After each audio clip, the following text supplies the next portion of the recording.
This program features live coverage of an African safari and may include animal kills and carcasses. Viewer discretion is advised. A misty, mysterious morning out here on Tswalu Game Reserve. Look at this. Isn't that just beautiful? Well, we're hoping that all our sightings this morning will be enrobed by this gorgeous mist. And what can you imagine in the mist? For me, I'm thinking hyenas in the mist would be gorgeous. I'm sure Steve is thinking a leopard in the mist will be gorgeous. And what do you think? Well, it's your live safari, everybody, so jump on board for it through the African bush.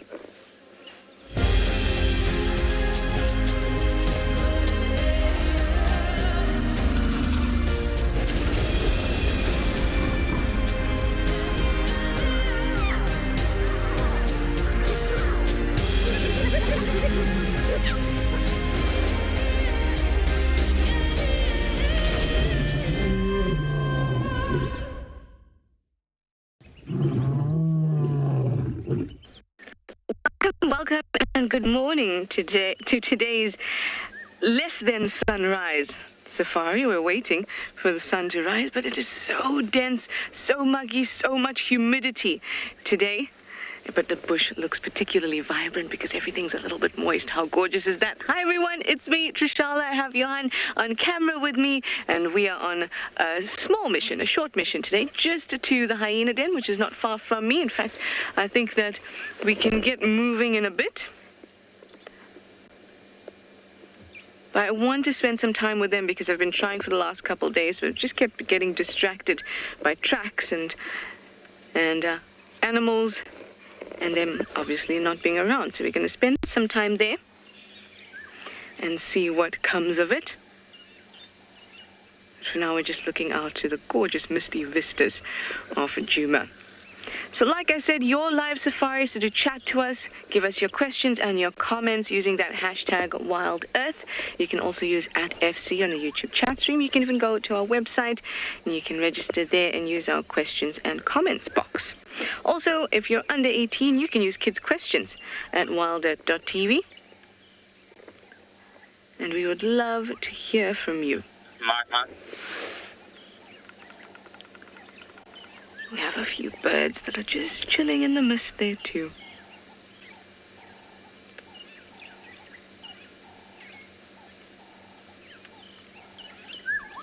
Oh, there's a black-headed oriole.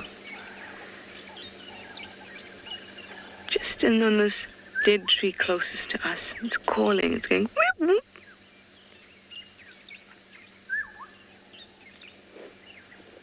Doesn't it look so jungly? Oh, and it's flown away. Oh, well. Let us send you over to have a look at what the weather is like instead. Hopefully we'll find another oriole a little later.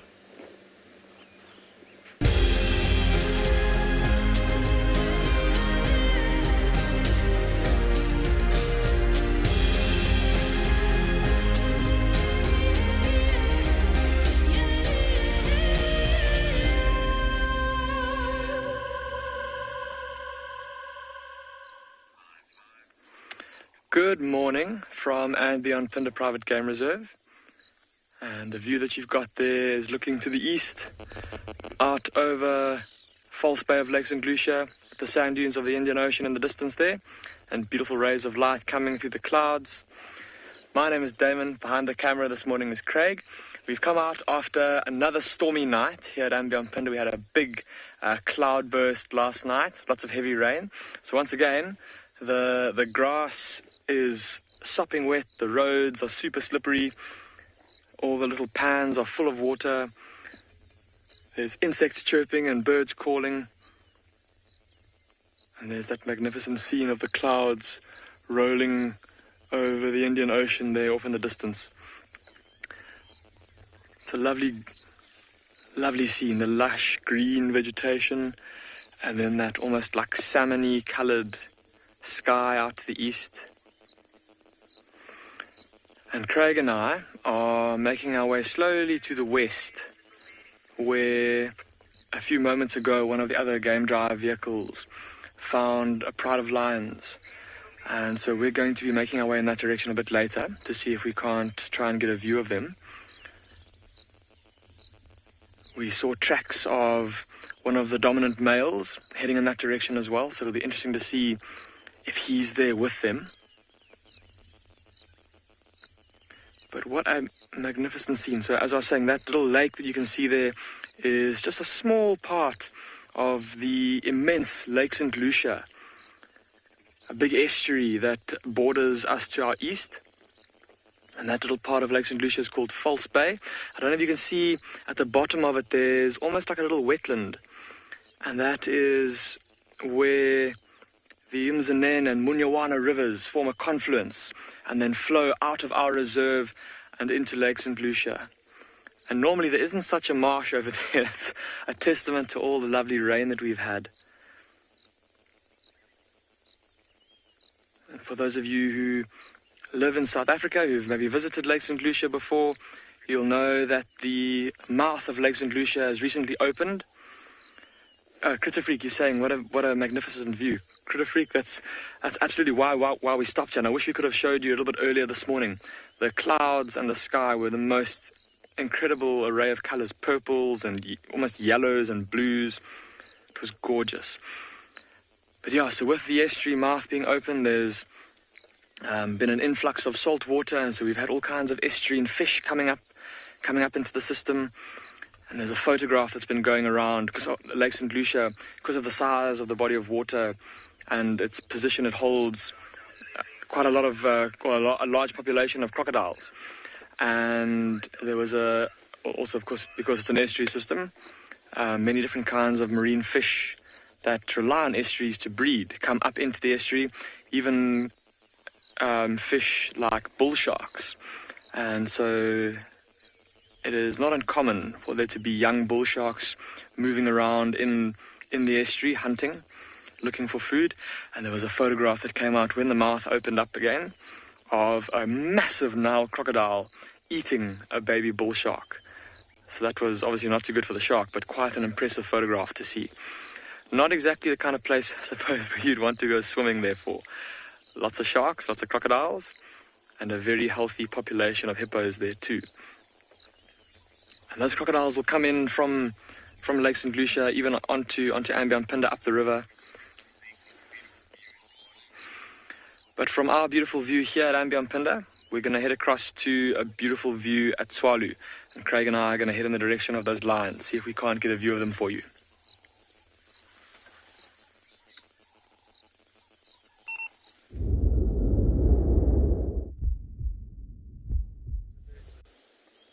Huh? Yeah, didn't understand a word he said. I think he's linking with.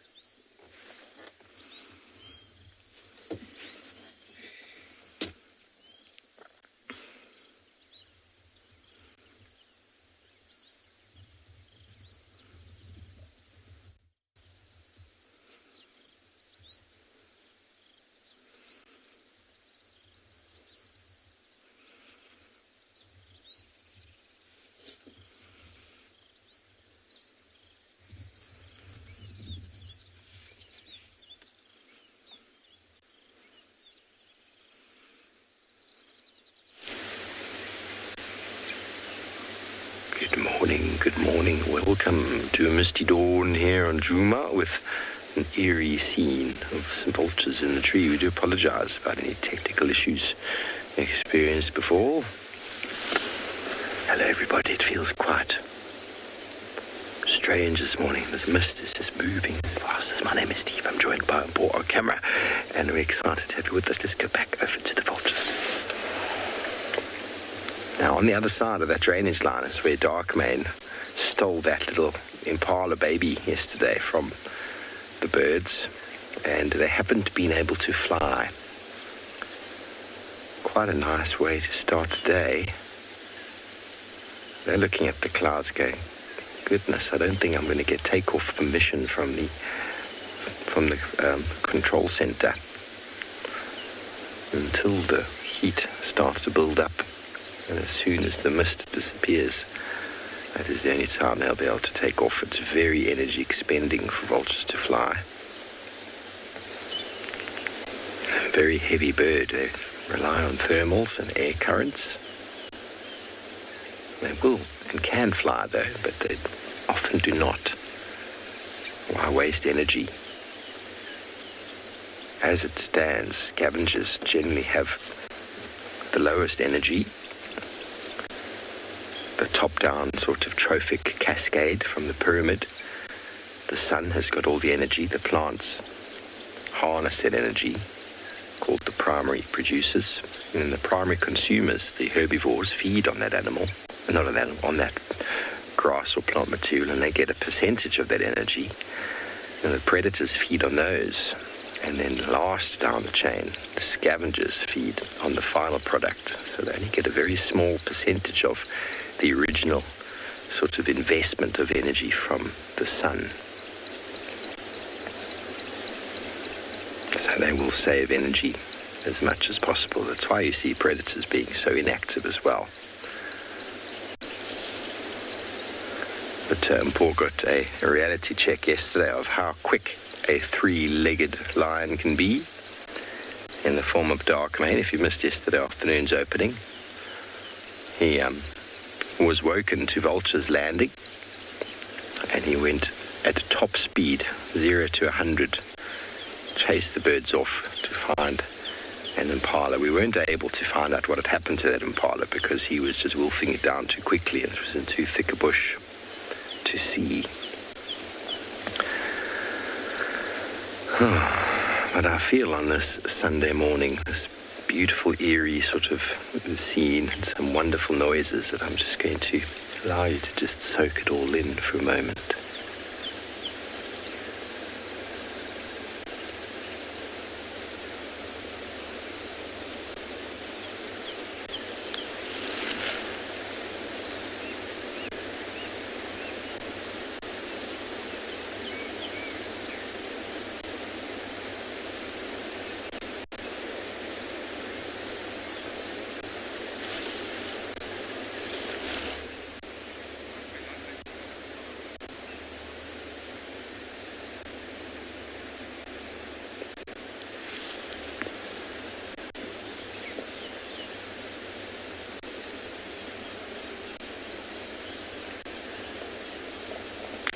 To move on, it seems like we have acquired some traffic in the early morning. Let's go.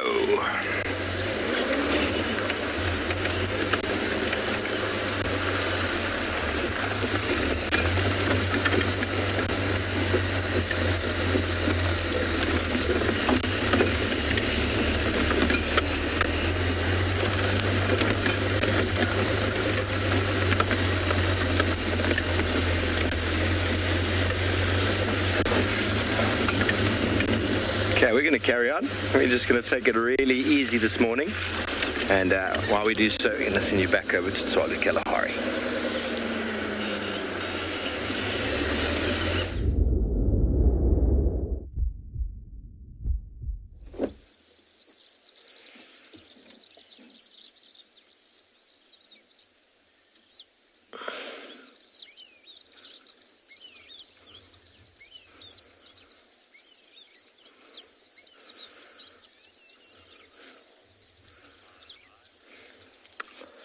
Well, good morning and welcome to a clear-skied and very pretty sunrise here at Tswalu Kalahari. We're on the eastern section of the reserve this morning, having a look at the sun coming up over the mountains there in that little cloud bank, and it is quite a pretty picture. Got a little bit of a tablecloth going on there on one side. The sun rays just coming through.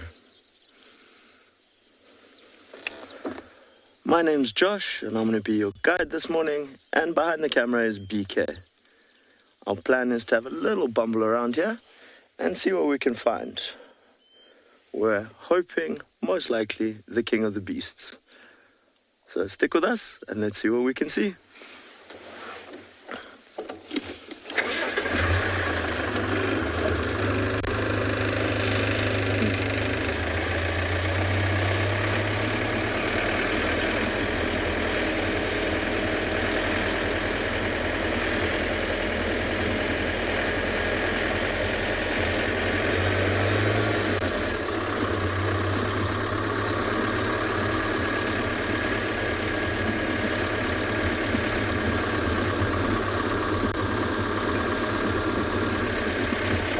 So we were lucky enough to have a little bit more rain last night, and the skies have cleared up quite nicely over the central part of the reserve.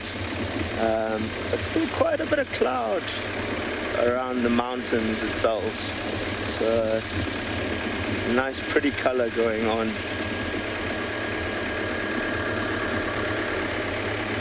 We're going to check one or two of our water holes and see if we can't find any sign for lions this morning. Who knows what we might find in between.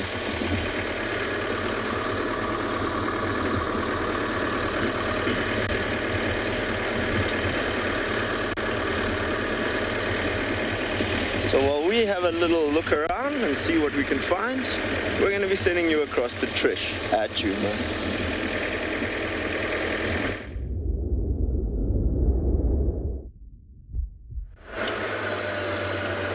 We are very lucky. Corky is here, her little girl, and I see Heart's little girl too. And they were actually in the middle of the road, the Hyena Den Road, the access, the through road. And now they've led us back to the original den, the den, well, I can't say the original den, but the den that we're used to seeing. So let's see who's at this den. Because I didn't go past the den that we have been currently seeing them at, because I came past Treehouse Dam. So let's see who's here. And then we can spend some time with them, then we'll go to the other den and see who's there. It's just really nice to see Corky, because I haven't seen her in a while.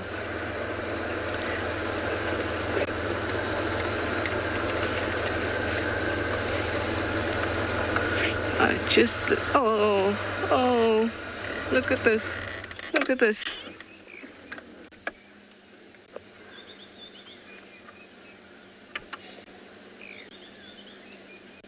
Tumble. What are you rubbing yourself in? Predators will often rub themselves in the dung of other animals to mask their smell. But with hyenas, you more often see that they do it not in other animals' dung, but rather in their own clan's urine sometimes, or where they've been sitting so they can all get that scent. Okay, well, let's get a nice seat. It's so good to see them.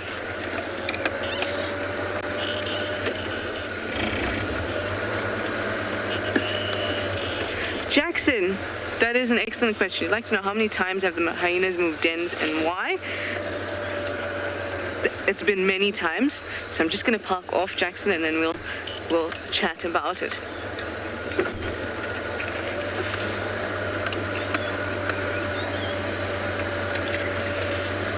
Oh no, Corky's walked off. Oh, Corky.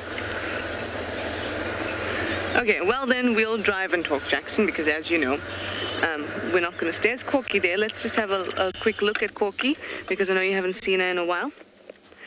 So they've moved dens very often. This group of cubs, it was Ribbon's boys first, and Tima's littlest one last. So in the space of that time, in the space of a year, and just under maybe, actually yes, just under, they've moved dens once, twice, 3 times a lady.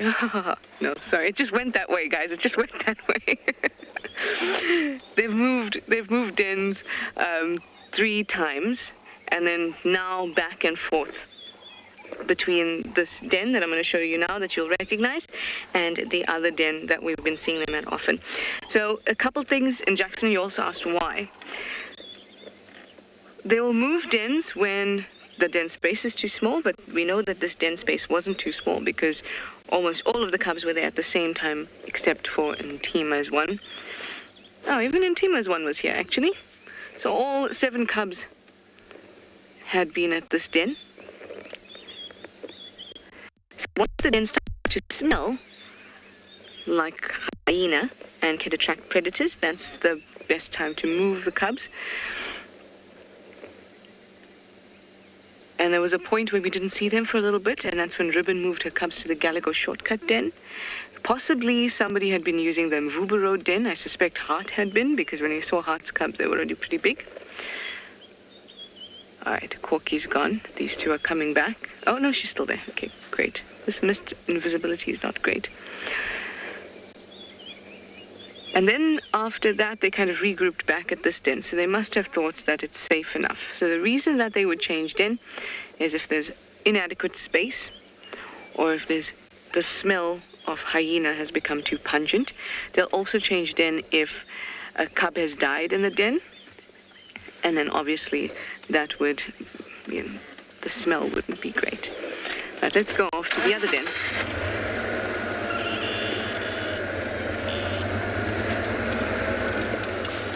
So without the suspicion of Mvubu Road den, it's 3 times. With the Mvubu Road den, because there was activity at that den, you could see there was digging and hyena tracks, it'd be 4 times. But at this age, Ribbon's boys are now older, even Hart's too, are starting to explore quite a bit. And at this age, I find, especially if they're much younger cubs, and then they're older cubs, they move around within the vicinity. If they have 2 dens like they did here, there was one there, there's a second one there, and that other one that we were going to go to now. You'll find that at this stage, they kind of move between them. Sometimes you find them here, sometimes you find them there, especially the cubs. They'll move along here in this area quite a bit. Now for last 2 years ago,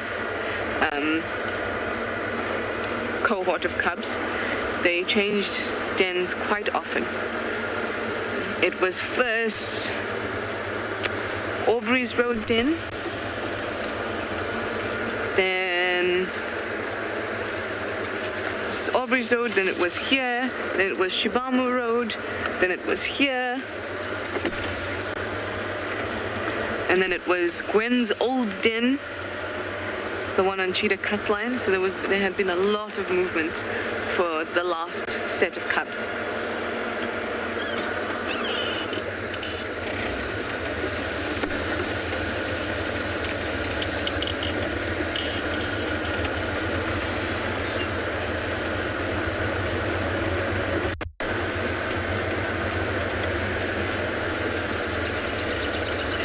Mandy, you say the misty scenery is beautiful. It really is. It's a little mysterious, a little spooky. It kind of makes me feel like what could come out in the mist? What could suddenly emerge as you get closer? Okay, now we are at the den closest to Philemon's cut line. So this is aptly named Den 1, Den 2, and Den 3. Because within this area they used all of them so often.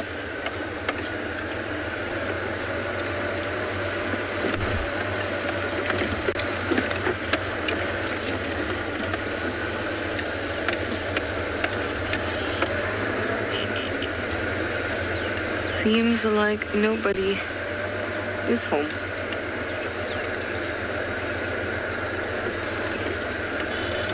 There's the den entrance.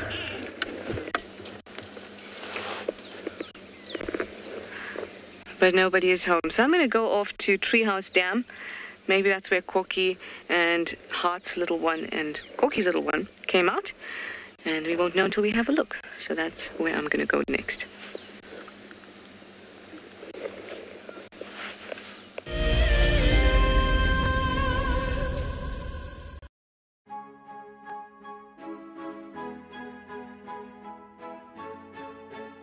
Hi, my name is Damon and I'm a guide here at and Beyond Pinde Private Game Reserve. Join me and our resident ecologist Craig Sholto-Douglas at the fireside on the 21st of March for a discussion on 2 of our conservation projects. In early 2016, and Beyond was faced with the fact that without some serious intervention, our rhino population could be in some serious trouble. And so a decision was made to start a rhino dehorning program. Sadly, the fastest mammal on land, the cheetah, is also racing towards extinction. The and Beyond Pinde conservation team has been working on a project that aims to increase the genetic integrity of cheetah in protected areas around the country. Sign up to be a Wild Earth Explorer and join us for a lively debate where we'll answer as many of your questions as possible. For all of you Wild Earth Explorers who bought plaques, today is the day that you will make your very first safari on our vehicle. Because we are quite remote here in the bush, they have taken some time to arrive, but I am happy to say they are here and they look great. Marcel has spent the day attaching them. Let's take a look. Before we mount these nameplates, we just give a light dusting of green paint. This is to better match them to the color of the vehicles and also to decrease the reflectivity of the metal and thereby staying sensitive towards the animals. Bumbo crew, hopefully Dan Black, Liesel Apgar and Alicia George. Well, it's time for me to get ready to take you all on a safari. Let's go.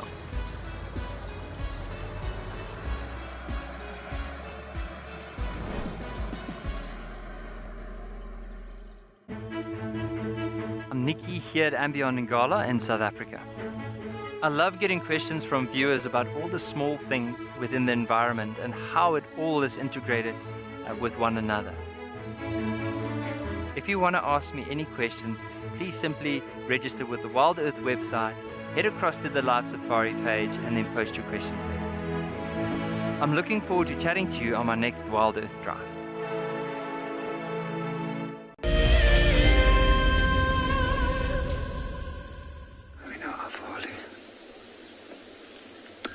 Good morning and welcome to everyone to and Beyond Ngala, which is a little bit misty this morning, and I've come across this hyena that looks quite lazy out in the open in the road.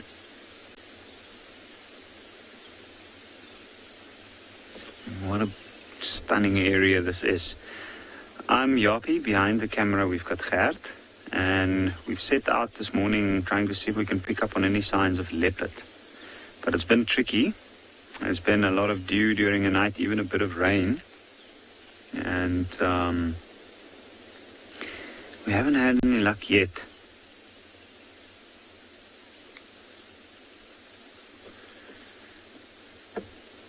This hyena, judging from the red mane on the back, and then you can see the ears, the tips are almost chewed off, or it looks like it's chewed off.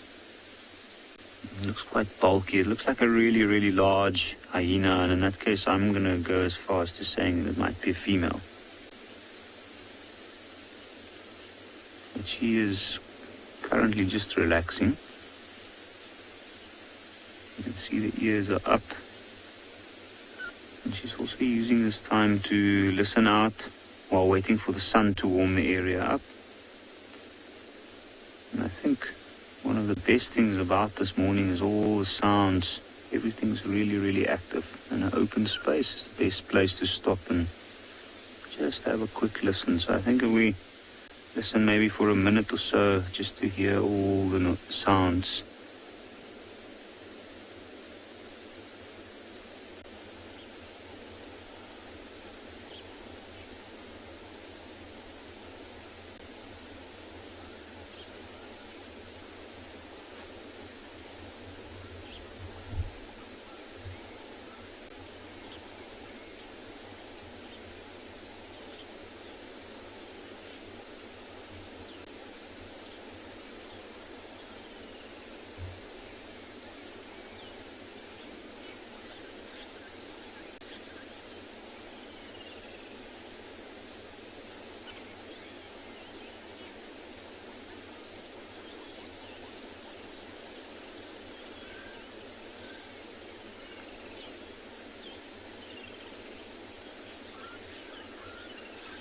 that's spectacular, these morning sounds in this area. It's one of the best things about the open spaces like this. You can see the hyenas picked up her head, and it looks like there was something that piqued her interest coming from behind her, maybe the scent of something.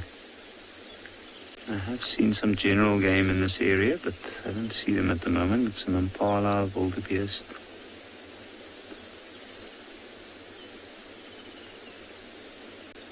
I don't think this animal's planning on going anywhere anytime soon. I think it might rest for a little while. It's probably had a very long night. Lisa, are hyenas common in Ngala? Yes, they are. They're actually quite common. We do see very large clans, especially around this area. Now, my thinking is the size of this hyena, and I know that there have been some den sites in this area. Now, it is possible that this hyena has actually got a den site somewhere nearby, and because of the open space decided to come and lay down here. But we do have some clans that number more than 30. And I think a big hyena like this would probably be one of the senior members of a clan like that.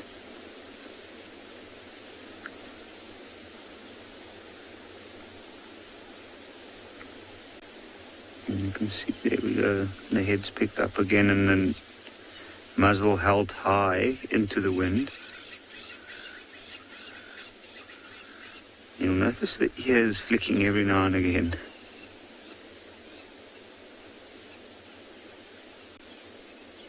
Now that's because of flies, flying insects around it.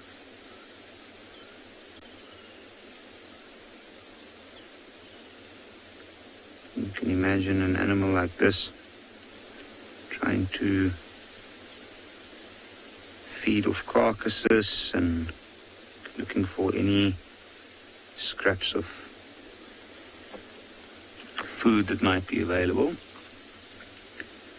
It must acquire quite an interesting odor.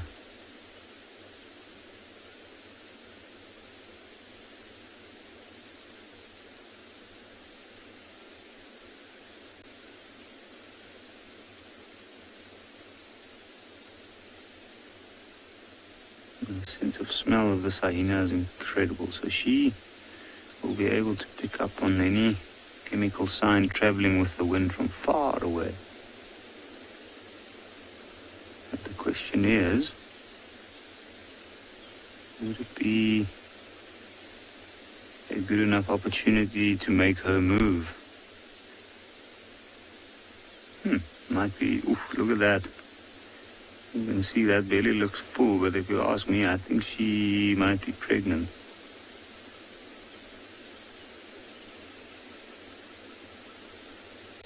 What an odd gait.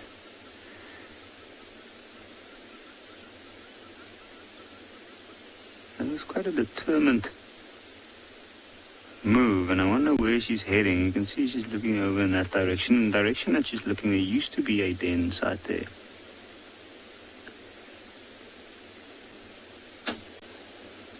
But just like she's walking now, she probably spent the night, most of the night doing that, looking for opportunities to get some food.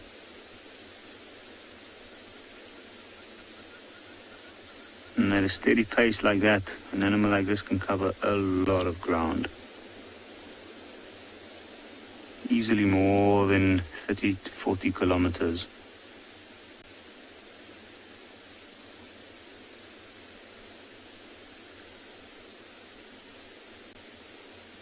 She doesn't look like she looks like she knows where she's going. It doesn't look like she's following a scent trail or anything. You can see the nose isn't down on the ground. And I think what we should do is maybe let's move a little bit closer and see if we can get another view of her.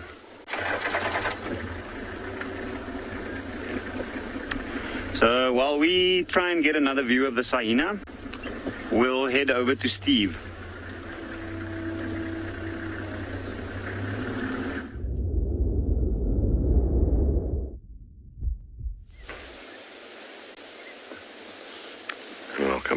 to Vuyatela Dam.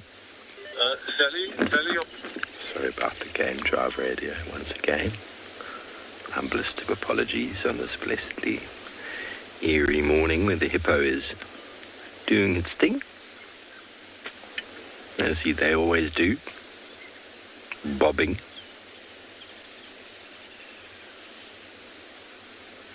Now, we always like to spend time here at watering holes, as we saw evident with Trish at Chitwa the other day. She just sat there, and Kuchava's son just arrived. I think even last time I was here with him, Paul, we were talking about the process of sitting at watering hole and waiting, and an elephant just walked in. As the season started to pass on and we start to get more dry, happy autumn equinox, by the way, everybody. Well, officially autumn, it doesn't look anything like autumn. Still so much water.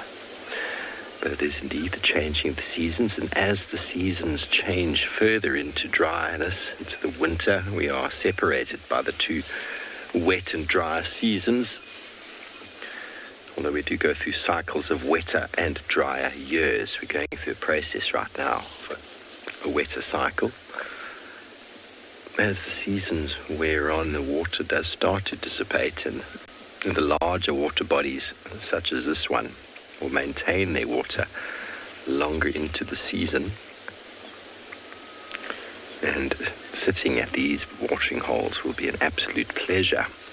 It is now already, but if you ever find yourself going to the Kruger as a self-drive tourist in the winter months, just parking off at a watering hole for a few hours with some coffee and your binoculars and some snacks can be extremely rewarding. It's not always easy to find animals. You either bump them on the road. If you're a self-drive tourist, you obviously can't get out and track them, but water is the essence of all these animals' existence, and they need to visit here. It's always a good spot for birding. Generally a good place to find hippos and elephants if you're in Pridens. They like to swim every day. But you never know what you might find. And it's generally also quite peaceful and tranquil to just sit at a watering hole. Different watering holes will have different degrees of aquatic vegetation lining the edge, different vegetation structures along the banks, and so you generally have different aquatic aquatic-like birds, depending on the presence of fish or not. You'll have quite a varying degree of water birds. And in the winter months, you will get plenty of seed-eating birds coming down to the water's edge to drink. And a pair of binoculars, if you ever do find yourself on safari, is an essential part.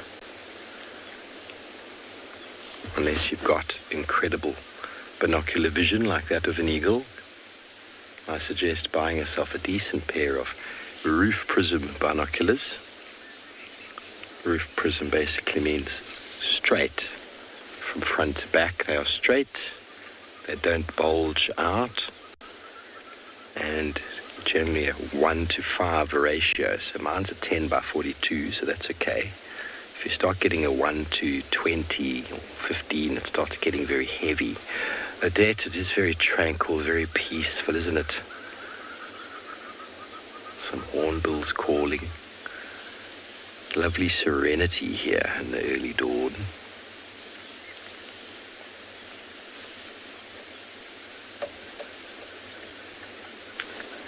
And see some nice reflections of the trees on the water.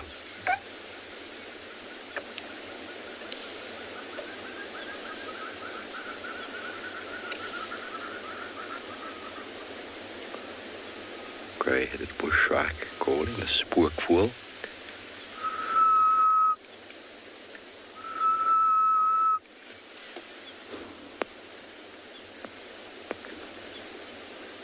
Black-crowned chagra.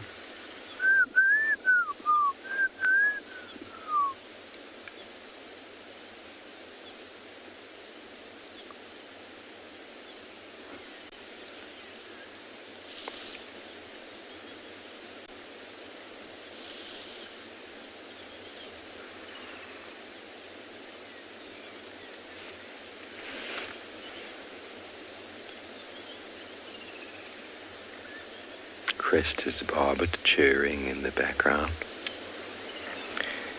Kelly, at the moment there's only one. But bearing in mind last year this watering hole maintained a fair amount of water, but the previous years it actually dried up completely. So it's kind of like one of those unreliable territories for the hippos.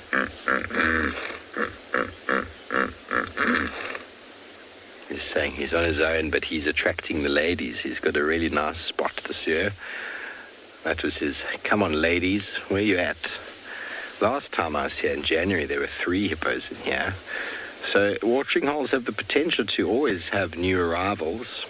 Hippos do range quite far, looking for food, and they might just decide, ooh, here we go, here's a watering hole I haven't visited before, and spend the day in it, and then maybe decide that they're quite happy there or move on again. So it's all about the dominant male, it's all about the availability of food, and it's also sort of a reliability.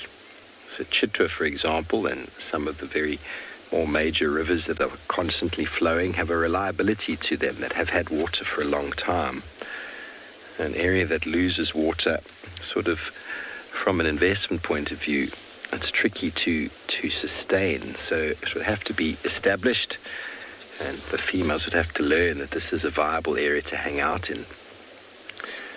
And he's got to basically claim it, which he has done. That's why he's come forward towards us to say, hey, you guys, this is mine.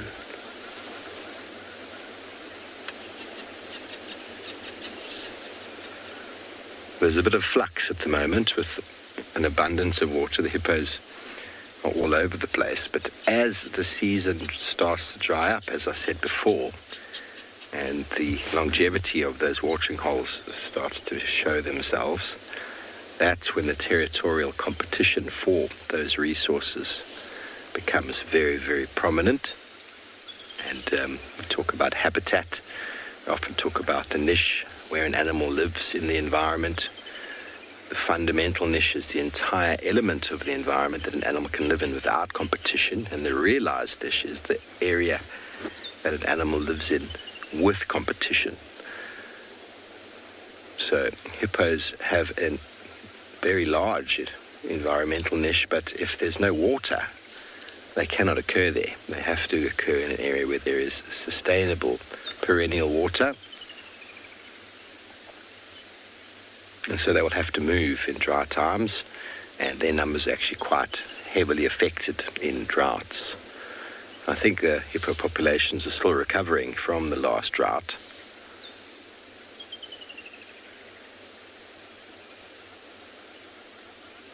Availability of space leads to tense conflict between big bulls, and those can lead to some serious injury and even death. Okay, well, we're going to probably move on to another beautiful place, and we'll send you over to And Beyond Phinda with Damon.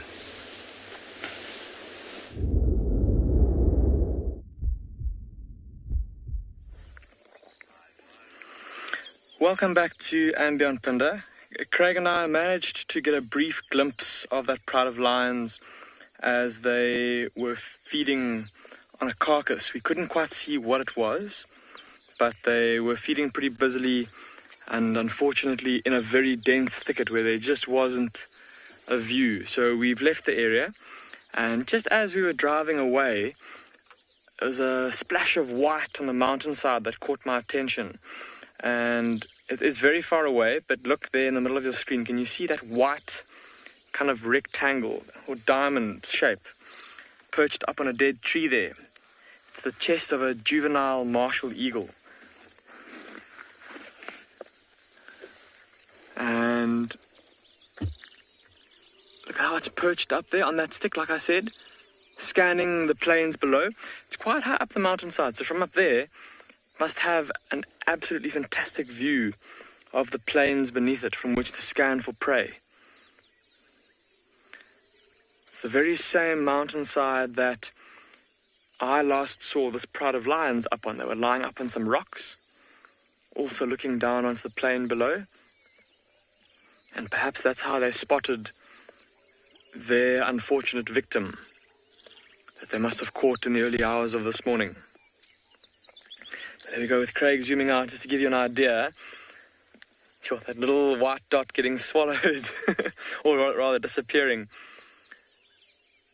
So there, the rock on the top right, the highest point, that's where I last saw this pride of lions. So they've obviously come down from the rocks in the night to hunt. But even from this distance, look at how that white dot still sticks out quite a bit in the sea of green that is that mountainside. And very often out in the bush, if we're looking for especially big cats, leopards or lions or cheetah, because they've got, all of them have got white chests and white bellies. Of course, the tip of a leopard's tail, that little white tail tip.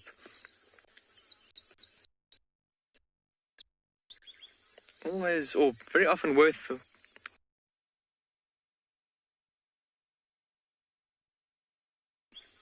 very often worth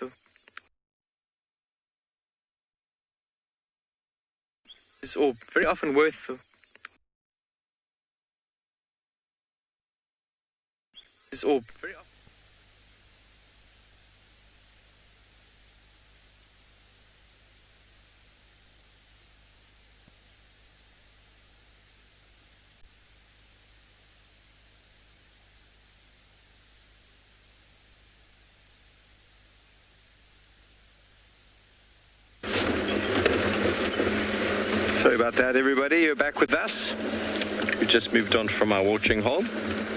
Very slow Sunday. I've already done 30 burpees this morning, and I'm not going to lie, my body is feeling it today. 700 up till yesterday. I'm going to do 150 today. I thought I might be able to push it to 200, but I think that's being a little bit overconfident. I thought maybe for the last 4 days of the burpee challenge doing 200 would take me up to 1,500, but let's see how we go. It might just be the stiffness of the morning. It's been a long week. Day 7 of the burpee challenge, Burpees for Conservation. And after a week of doing something, you do start getting quite tired. But we're going to carry on and go find you another beautiful scene. And in the meantime, we're going to send you back over to my good friend Cheshire.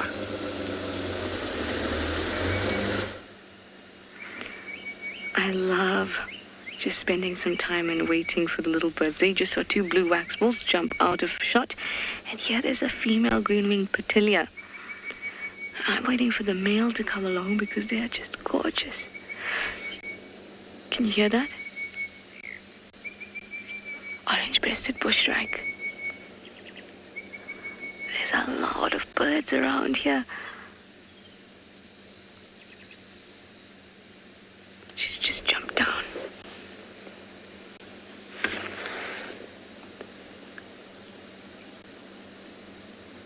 You can see the faint kind of greeny, and then that red tail and a blush kind of beak, but the male is, the color is a lot more prominent. Male green-winged petilia is one of my favorite little birds. That's why I want to be really patient and see if he comes along.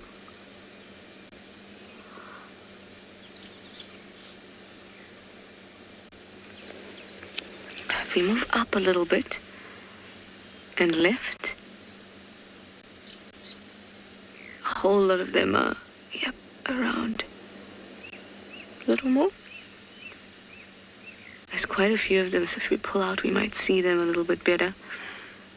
There's a blue axbell.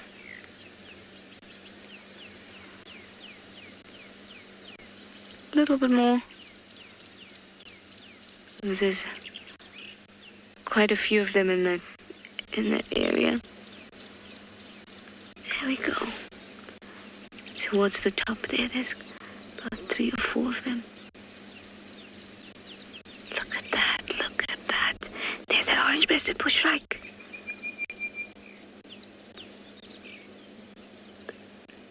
Look at that color. Oh, patience pays off with these small things. There's also a firefinch somewhere around that I've been seeing. I couldn't see if it was a Jamison's or a red bolt. But these smaller birds tend to hang out together. the waxbill, the firefinch, and the petilias.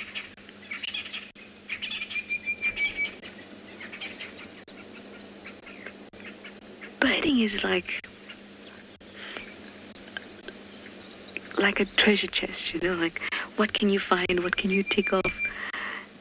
It's so rewarding when you do see something like orange-breasted bushrack. We hardly get to see them, but we hear them so often.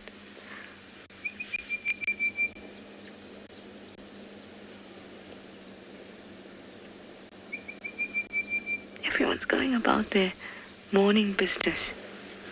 A bit of cleaning, preening.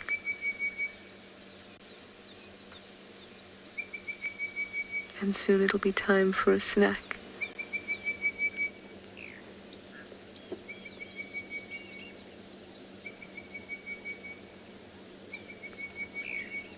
Can you hear the faint cheep, cheep, cheep, cheep, cheep? That's the blue waxbills.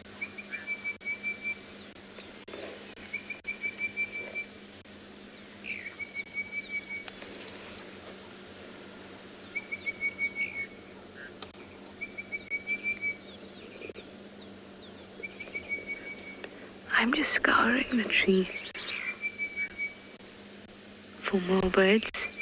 Seems like most of them have flown off now.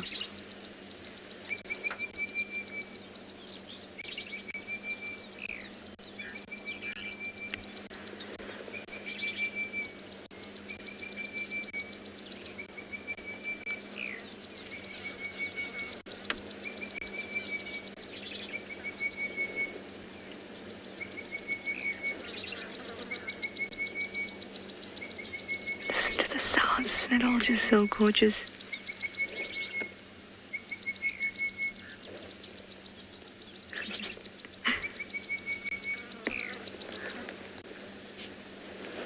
We often see them on the ground in front of us as well. Look at them coming and going, coming and going. That orange-breasted bushrack is still in there somewhere.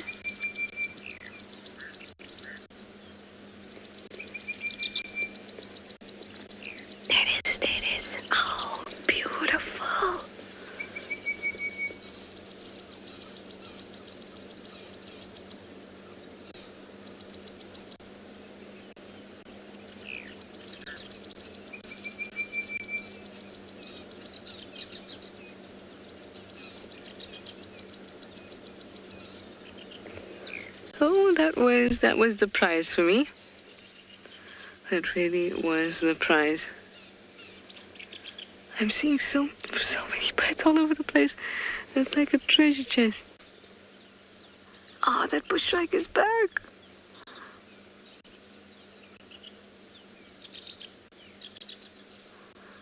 That grey-headed bushrack has a much thicker bill. And it makes a very different call. It goes boop, boop, and this one goes tit, tit, tit, tit, tit. Of course, I can't whistle, which is why I gave you those descriptions. Anyway, I'm going to sit here for a little longer and just enjoy this and hopefully find some more little treasures.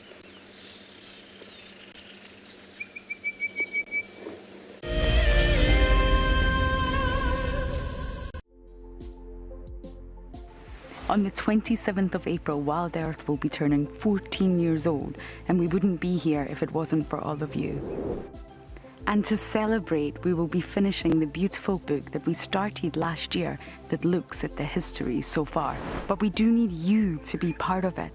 Please submit your most memorable sighting, or what Wild Earth means to you, or even just your name and a comment to be included inside the book.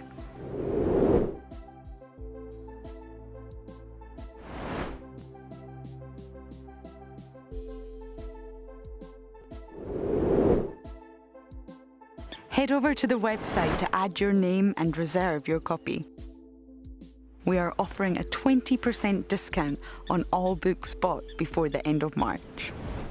And a big thank you to all of you who have contributed to the book so far.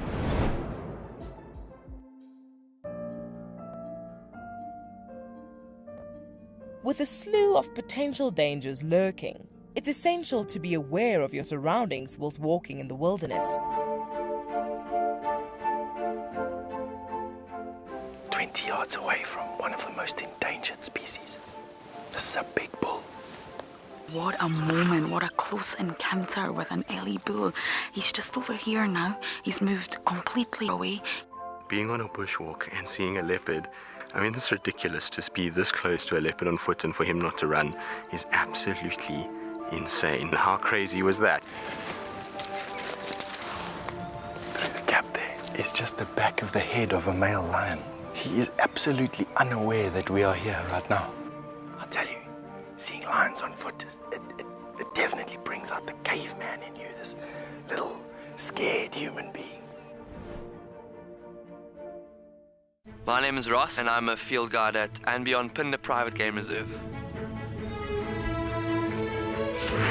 I love getting questions from guests on Wild Earth because I love sharing and learning information about nature with new people, and it also makes me feel like you're all joining me in real life.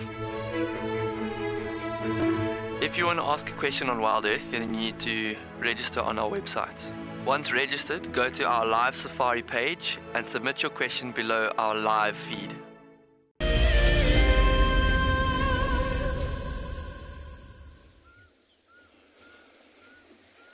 Well, folks, it's been a little quiet on the lion front here at Tswalu. There's no tracks, no sign, and no audio.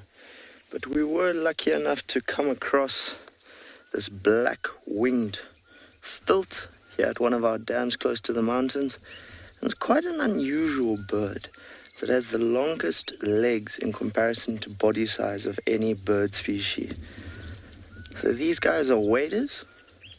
Will feed on little insects, small fish, and anything else he can find here in the little estuaries and dams and that. So tadpoles are obviously quite a big thing for him. Looks like we're getting a little bit of cleaning going on there, just preening those feathers, keeping them neat and tidy. Nice pose and a lovely reflection in the water there. We've also got some shell ducks making a racket as they fly overhead. Maybe they'll come in and land. Oh, what's this guy found here? Something made him jump there. And there go our shell ducks.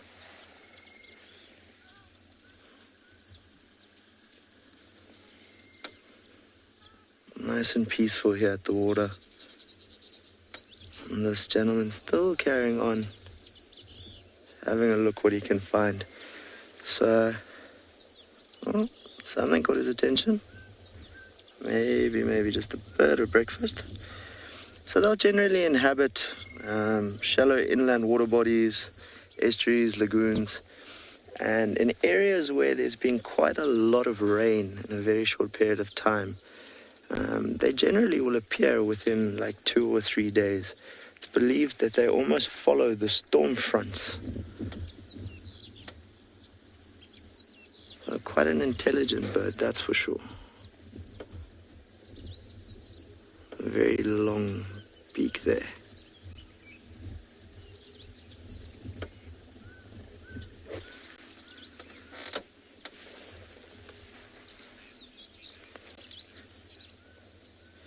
So, Anahita, they are almost identical.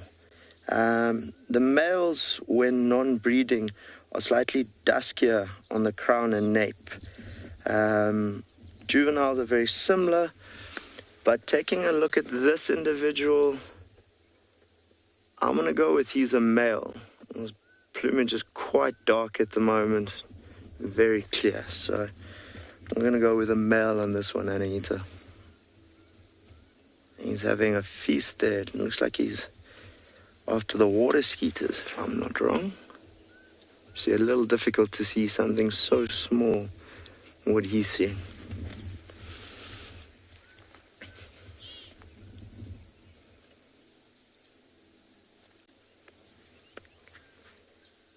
Do wonder where his partner might be. They're generally a monogamous breeder with their nests very close to the water and often surrounded by very shallow water. As you can see, he gets quite deep there as he's feeding.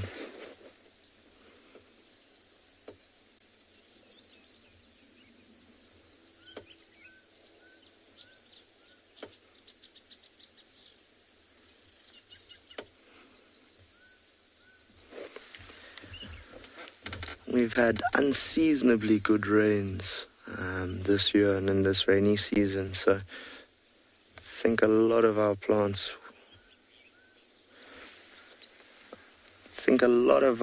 frogs and everything will be having a field day at the moment. So, just been asked by LaRue, do they have a breeding season? So, I'm just going to double check myself here. But generally, you'll find that they will breed almost year-round. I think as long as there is enough food, you'll find that they'll breed most of the year. Oh, we found a tadpole there.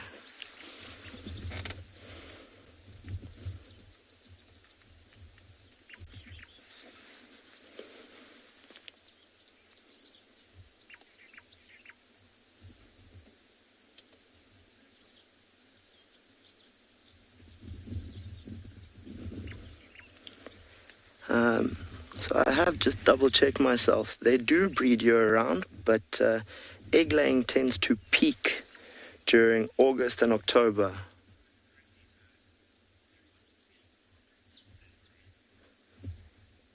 Anna Maria, I'm glad we could add a new one to your list. Always nice to see a new bird species. So Tswalu's got just over about 240 birds on its recorded list, although occasionally we do land up with species that haven't been seen here that might be blown in by storm fronts, or, as I like to say, occasionally their GPSs get a little bit whacked.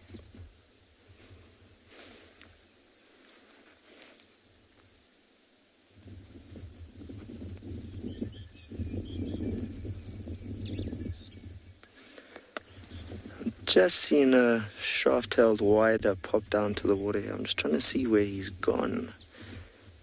I might get lucky and add another one to the list. He's gone into that thick sedge there. Oh, there he is. Oh, no. Our male shaft-tailed whiters have an incredibly beautiful tail, but are very energetic birds. If you swing to the left here, fortunately, I think this might be a little bit into the sun. You see him on the branch there.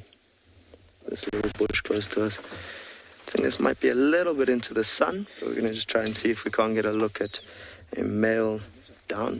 Yeah, right here on the edge here. There he is. See this little bush next to us? BK, check this out. Yeah. So it's got quite a pretty long tail. And these guys at the moment are trying to get the ladies' attention. So, bouncing around. Oh, and he's gone again. So, very energetic little birds. At least our stilt is posing nicely for the camera.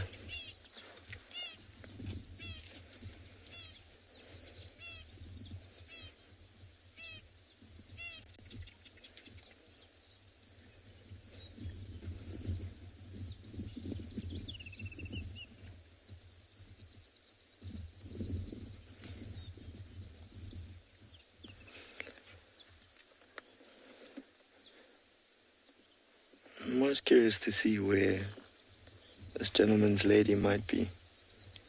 And there's lots of whiters popping in and out of the area.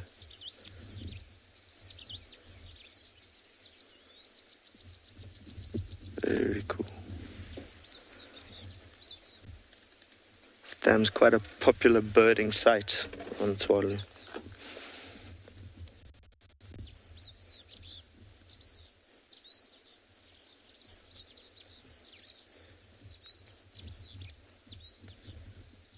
Check on the top there. There's one BK.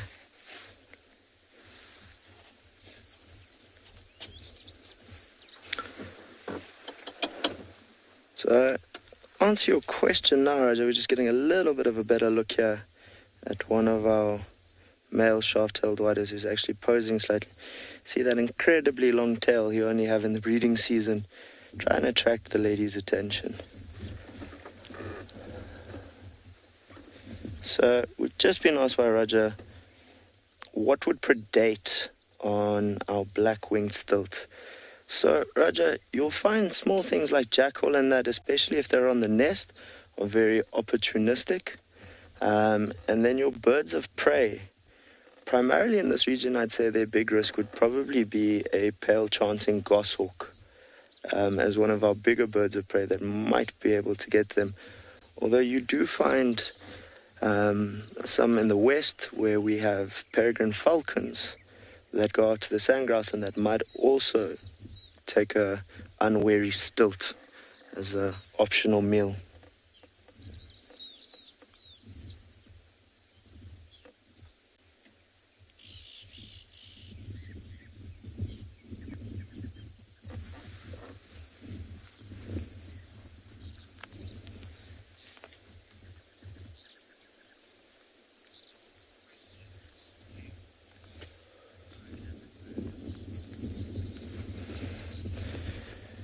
King, am I an avid birder?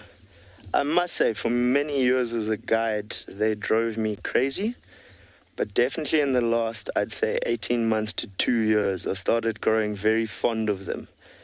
The birding on Tswalu can be quite difficult. So we have a lot of little LBJs, so little brown jobs, if you like, in the pipit and lark families, which can be very difficult to identify. So they only have very small details that are different. But I've definitely grown much fonder of birds and birding and pursued it a lot more intently, I would say, in the last 18 months to 2 years.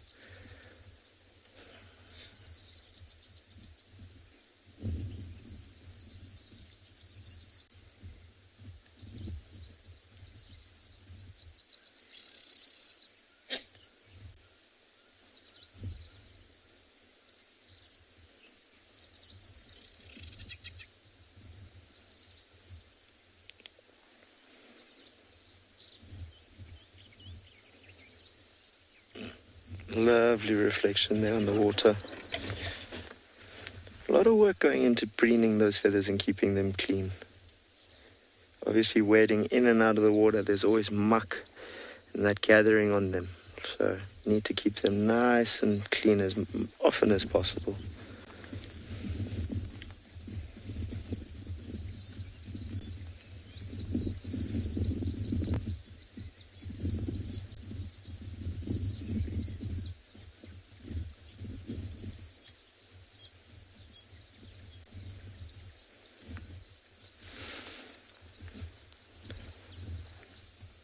Looks like this gentleman's finished feeding for a little while. Just watching what's going on. No, he's back at it. A little hop and a skip there.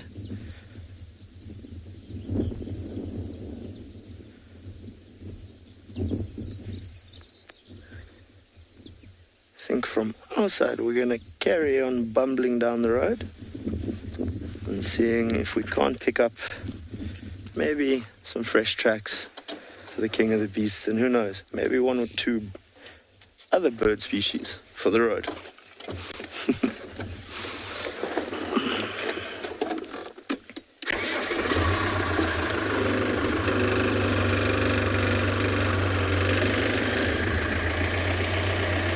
Oh, little slender mongoose just snuck across the road there, going very quickly. No, he's not sticking around. So for our keen birding fans, we're going to be sending you across to Yapi, who has some other species for you.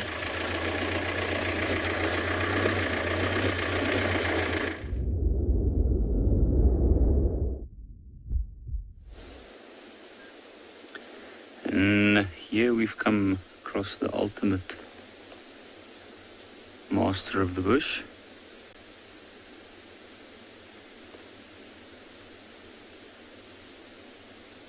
The Swinton spurfowl. The crimson fowl. And it's up on a nice perch. Some preening and cleaning going on, but it's mainly, I think, part of routine maintenance, but it's also because he wants to look good. spot that he's in at the moment. It's nice and high, it's elevated. And there's a lot of other birds that's been calling in this area all morning. And so, for instance, spurfowl often displays like quite late into the morning before it gets too hot. And I can hear a couple calling in this area, so the competition is high. And when there are birds like this on call, it is a huge noise that they make.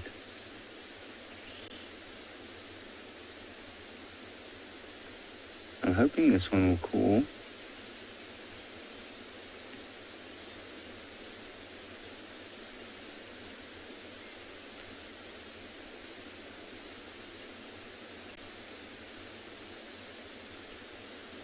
What I found interesting about this particular spurfowl for a ground-dwelling bird, it perches very high when it calls compared to, say, the Natal spurfowl and crested franklin.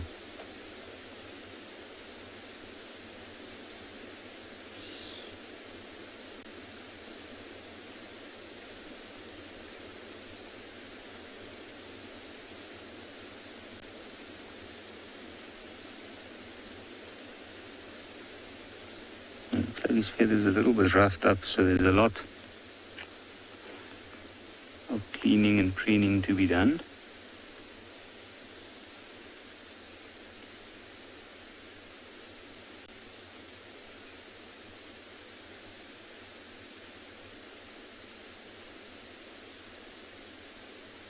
You can see that quick jerk of the head to just have a look around every now and again. That's because these birds are highly territorial.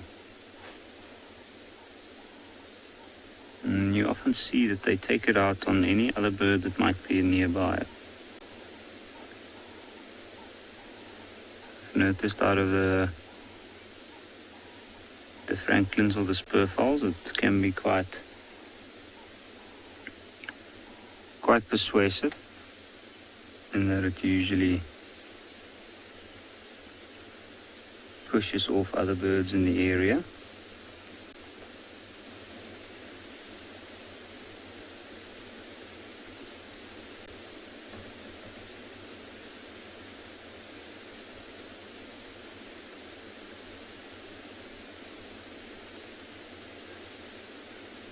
And while this spurfowl's continuing its morning routine, we'll head over to Trish, who's got another bird.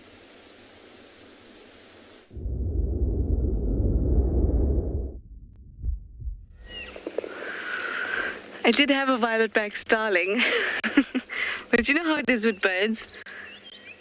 They know, they get the director's comms, you see, and they know exactly when to move away. So now I can just see a drongo, so why don't we move slowly forward? I haven't been able to move much at all because the birds this morning have been incredible.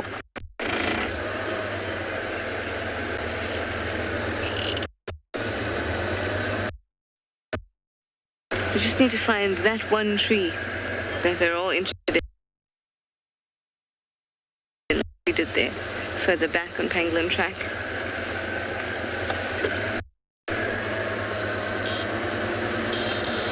This is actually a great spot to just sit and wait and see if there's any other birds that'll pop out. And of course, if they do pop out, I will tell you. Hopefully you'll be able to get there in time. Or get to me in time before they fly off.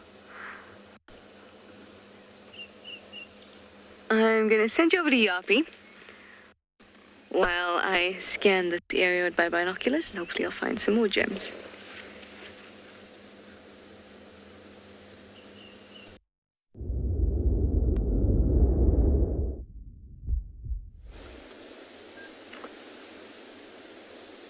So the spurfowl's been really busy sorting out these feathers.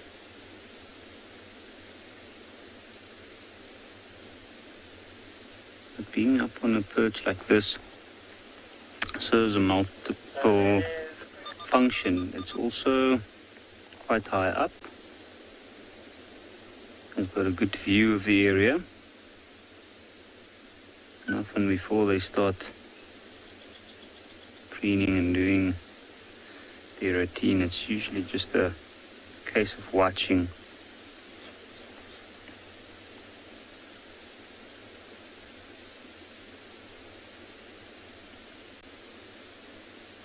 I've got a really loud territorial call, and it would be good if we get to see that. But at this point, I don't know if he's actually going to be. I think he's just up high because he's probably using the sunlight. It's starting to warm up nicely now. And burn off some parasites while cleaning.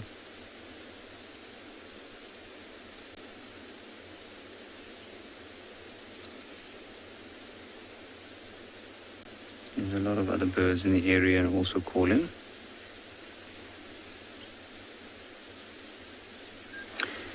Look, my favorite bird to see is probably this bird, to be honest. I think it is a bird with a lot of attitude. It does change quite a lot.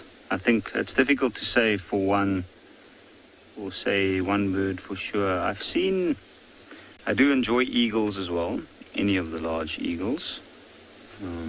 Tawny eagle especially. But what I like about these birds is they're always up to something and they're always quite busy.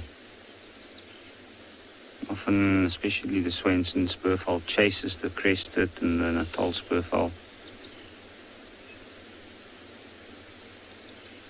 There's always a bit of a situation going on.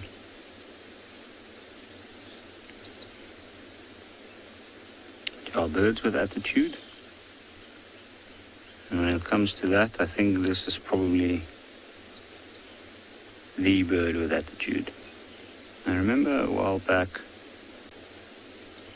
when I actually realized how interesting they can be is I was looking at a pride of lions laying down, only a small pride, few lions, and there was a stump nearby, and one of these birds came out of nowhere climbing up the stump and eventually found the highest point of it, and it started calling, and it made such a noise that the lion stood up and actually moved.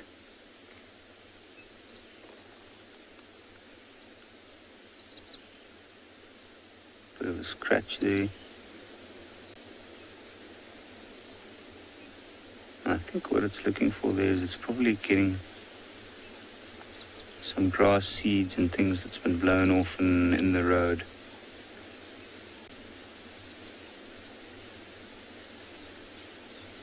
I like the way they run as well. You can see, even though he's stopping to feed every now and again, I think he's a little bit lonely. He's probably lost the... Oh, wow. That's awesome. I've never seen them do that before.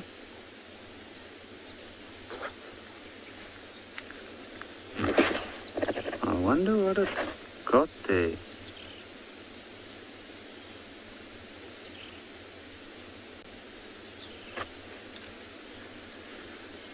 I could have gone after some seeds or flowers, but I think at this moment what I've noticed, a lot of the tall grasses next to the road have small insects or even little spider webs on them. Maybe it saw something move and jumped up and grabbed that.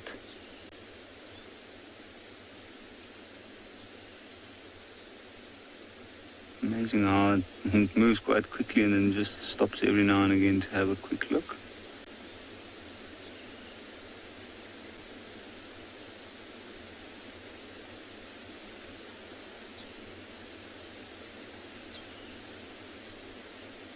Found the shady patch there.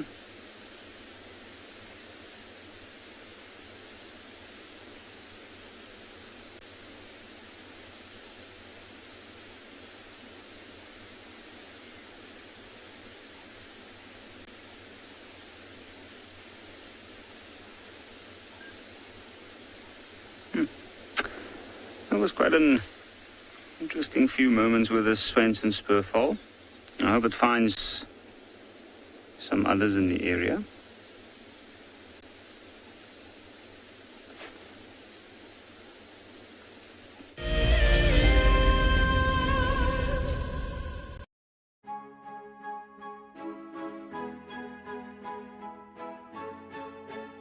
Hi, my name is Damon and I'm a guide here at and beyond Pinder Private Game Reserve. Join me and our resident ecologist Craig Sholto Douglas at the fireside on the 21st of March for a discussion on 2 of our conservation projects.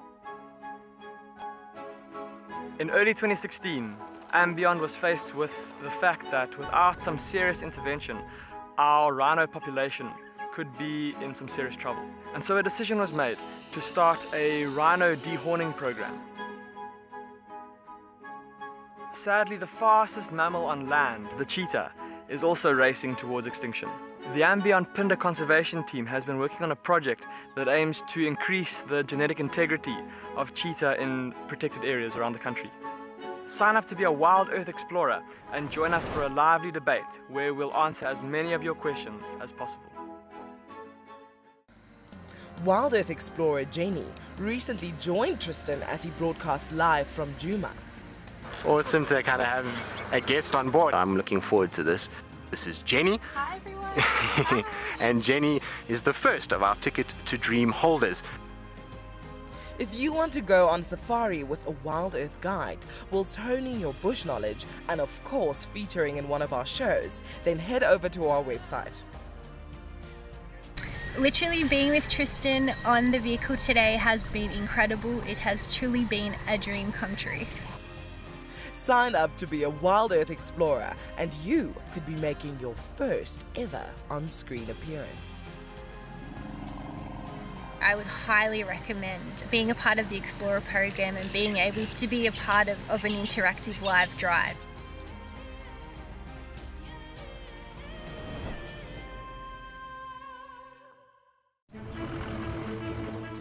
My name is Taylor McCurdy and I work for Eco Training.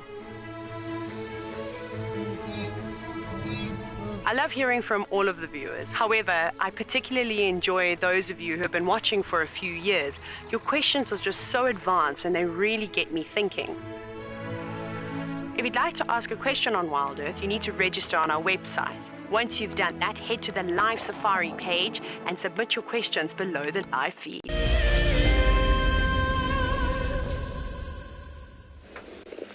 We're now at Treehouse Dam. I thought we could add some water birds to our list. Here we have a water thickney,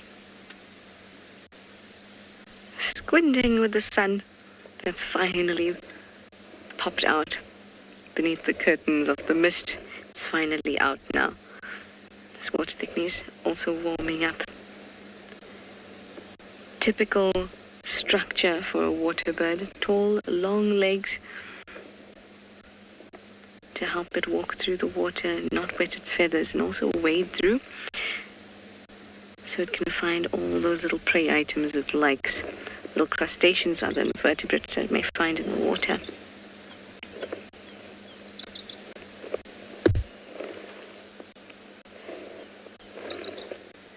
It's looking very sleepy. It's looking actually in the direction of some dwarf mongoose that are also close by, right next to it.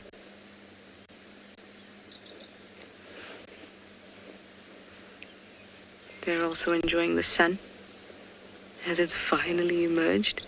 There was a little scrub here that was also enjoying the sun.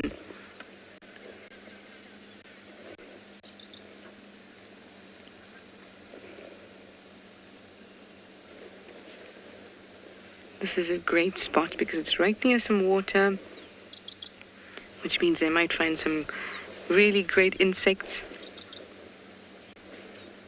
other cool little things that they can eat for breakfast. Plus the sun is really beating down in this particular area, so they can get nice and warmed up.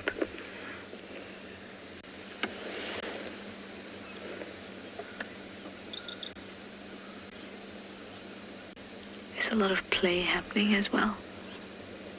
Look at that one, is flat on the ground too.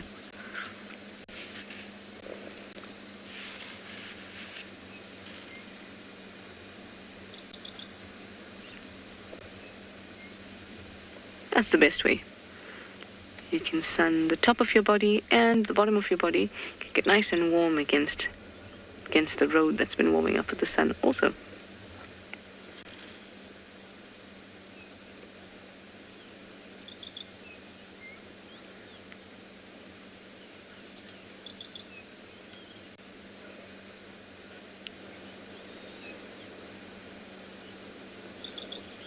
Oh, all you guys think that dwarf mongoose are always fun. They certainly are always fun. I always find them quite fun. I think there's always something happening, like this fight that's now broken out quite violently. It's in the grass, though. Hopefully you'll be able to see it. That's just an innocent bystander. The two culprits. Where'd you go? I think that's one culprit.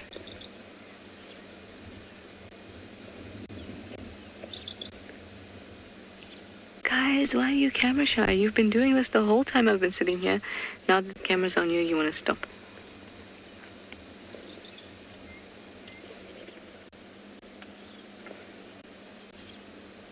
Oh, there it is. It's the youngsters.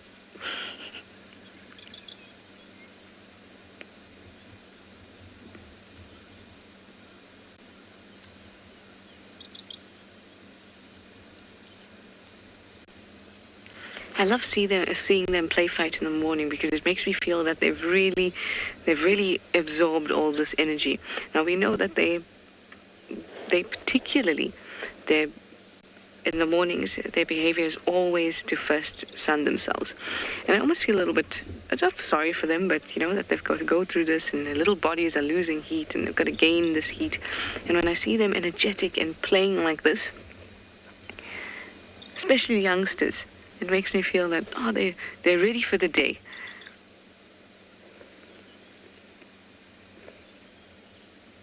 It makes me happy to see them like this.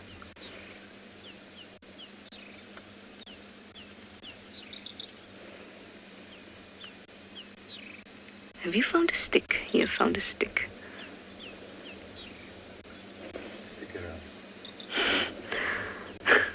Johan has now asked it to please stick around. Thank you, Johan. I appreciate that. There's some more crazies going on. Fight, fight, fight, fight.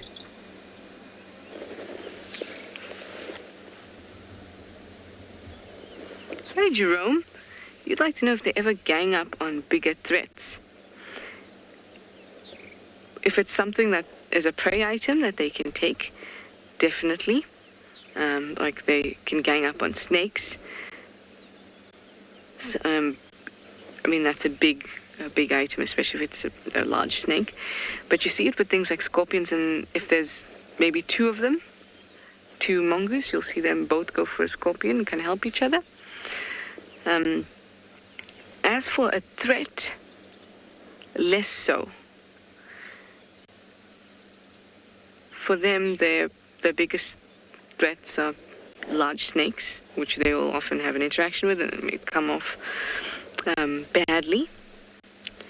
And the other thing is aerial predators. And when it comes to aerial predators, it's not really worth it to expend energy when trying to chase away an aerial predator when it's just futile. It's just going to come down, swoop, grab, and go. So to take prey, I have seen that happen, but not to protect themselves against predators.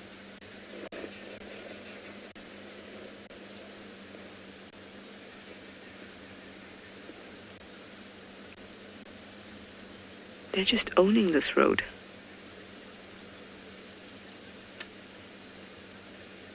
I love giving them the time to emerge. Alyssa, you say they're so adorable, you want one? Well, Alyssa, if you're in South Africa, you're probably going to see them in your backyard. Most South Africans do, especially in KZN.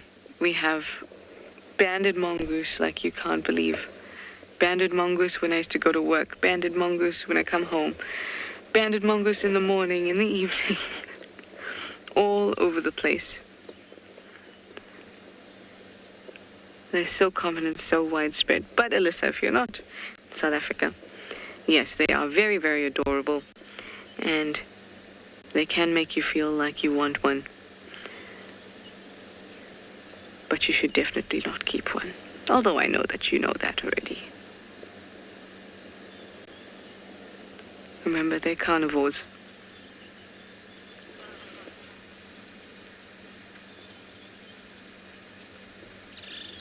You can habituate them. There are a few places, more low-key than the meerkat habituation, but you can habituate them. And when we say habituate, that doesn't mean that you get to interact with them.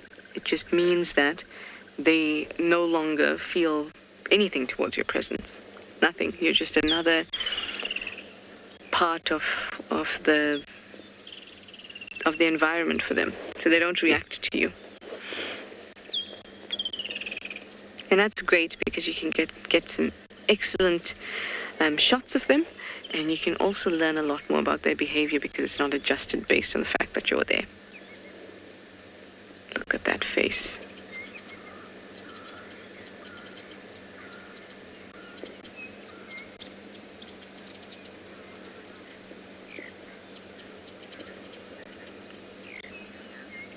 Oh, this is great. There's so many of them now. 2, 4, 6, 8, 10, 12, 14, 16 of them.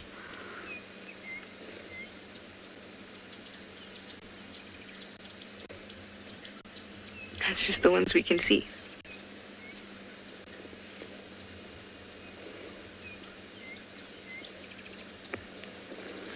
Oh, someone's having a bit of a dig. They've got a good set of claws on them. That allows them to dig very well. Much like the meerkats. If you've seen the meerkat's claws, they're very, very robust and much longer than you expect.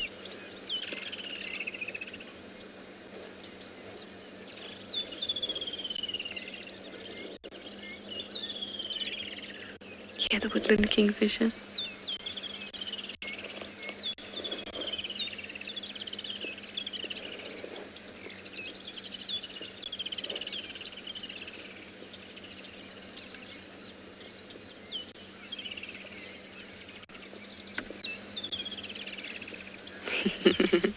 It looks like the cloud has now come and blocked the sun.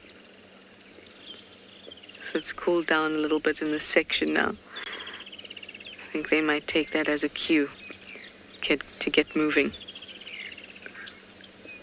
You're the only one left in the road now.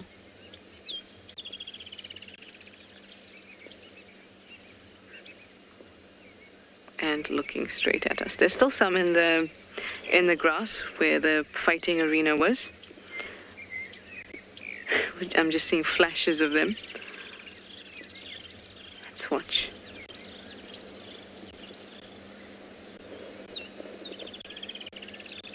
I'm expecting to see something just tumbling out. Yep, just like that. You're gonna get left behind. Everyone else is gone now, even the one that we saw in the middle of the road that was left. He's gone too.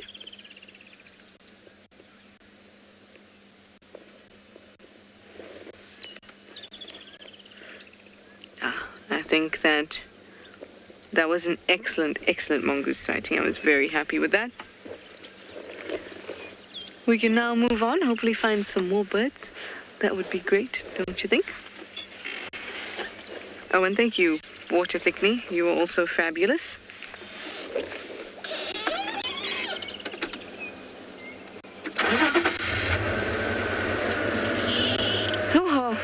Okay, I'm just gonna wait here because some birds that I like just flew in, but I'm gonna send you over to Josh at Tswalu, and I'll figure out how many of my favorites have just flown in.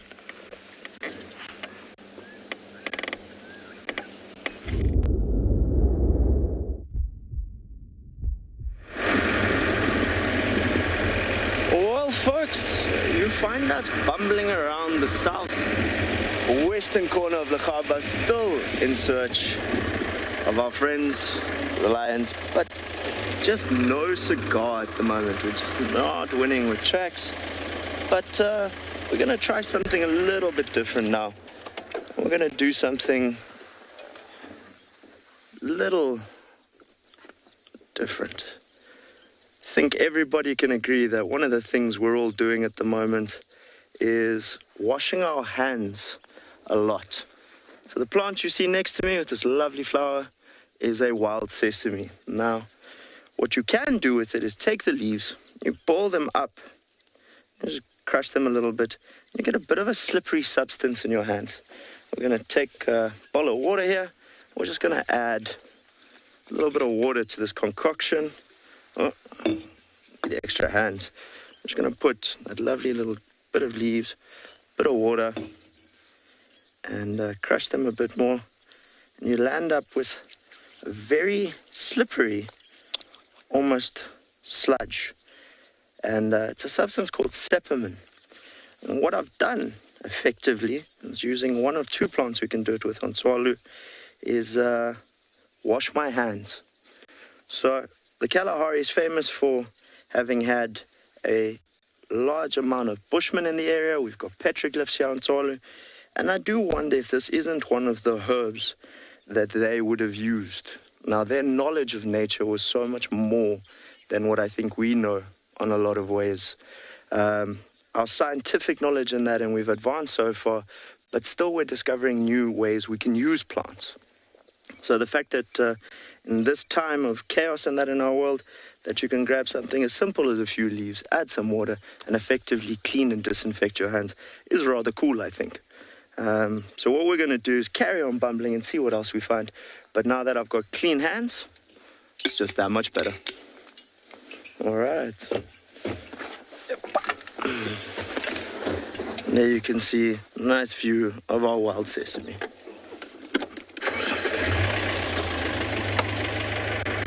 Quite a lot of it here on the property. And instead of running around with a bottle of hand sanitizer all the time, every now and then, we just take out a little bit of our wild sesame and we're good to go. Obviously, it is recommended to still use hand sanitizer in between everything. Starting to warm up quite nicely here at Tswalu. BK will give us a little pan around. See the mountains to our right are looking almost like a little watercolor. It's just that haze coming from the heat. As it starts to get warmer now, we're going to see a lot of our mammals starting to move into the shade.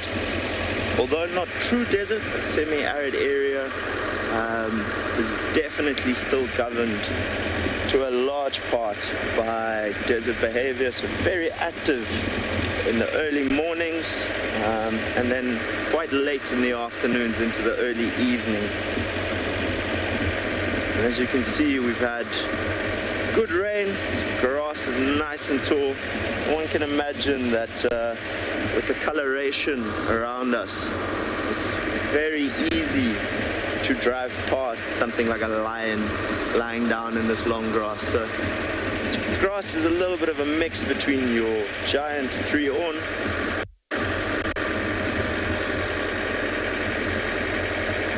So, Elizabeth, does the wild sesame have a fragrance? No, not that I've been able to pick up. It's very much a bland scent. Although if we see another one now as we go, I'll stop and double check myself.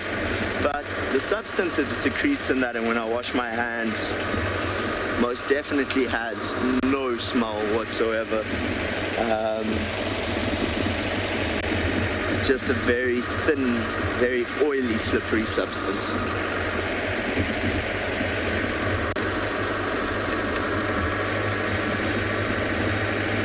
So a lot of this grass we're driving through here is your giant finger grass, it's your Bushman silky grass, and obviously our giant 3-horn.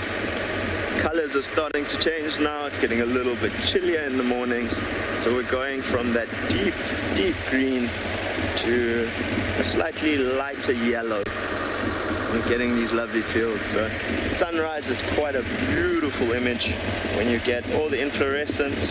So big word for all the little seed tops and that on the top of the grass, lighting up with quite a beautiful golden color.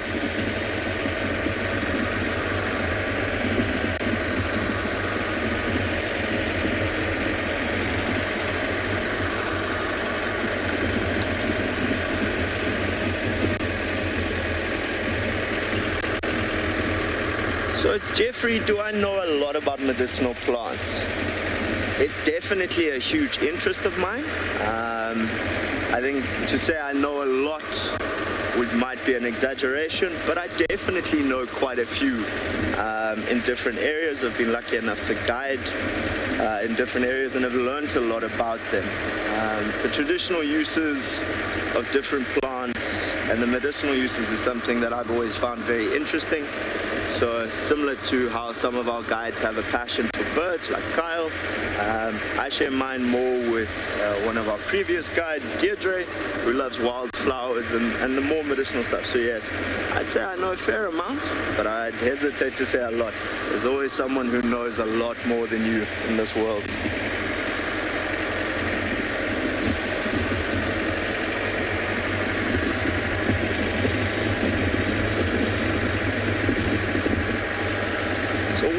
Now is towards one of our June tops, and it has quite an interesting tree called the silver cluster leaf. Now, if you ever get a chance and you can chew on one of the leaves, you'll feel a most strange sensation in your mouth, and it slightly almost dries it out.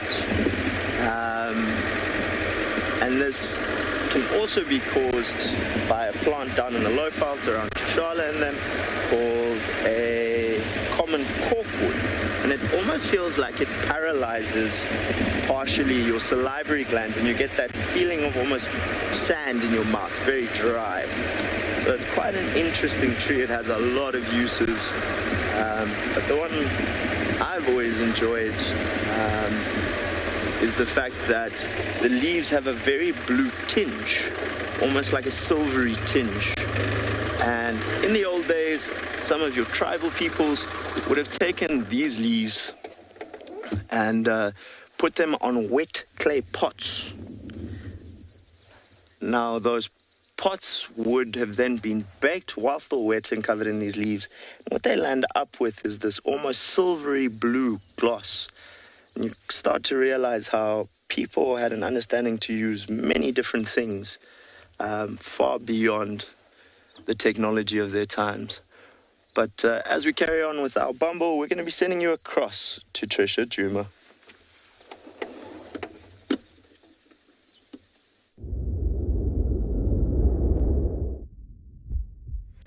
Well, we had some squirrels that were having a cute time on the branches, doing much the same as the mongoose were, trying to collect all that energy from the sun before it goes off and into the day with lots and lots of energy to eat, because that's what we need, energy to eat. Now, earlier when I sent you, I think I sent you to Josh when we were at the dam, male and female chin spot batters came and landed close by. But they're so quick, those guys.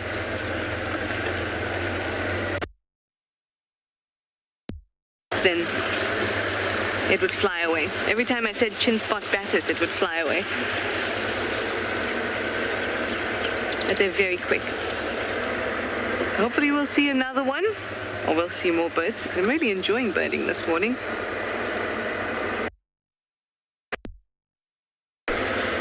Something about it.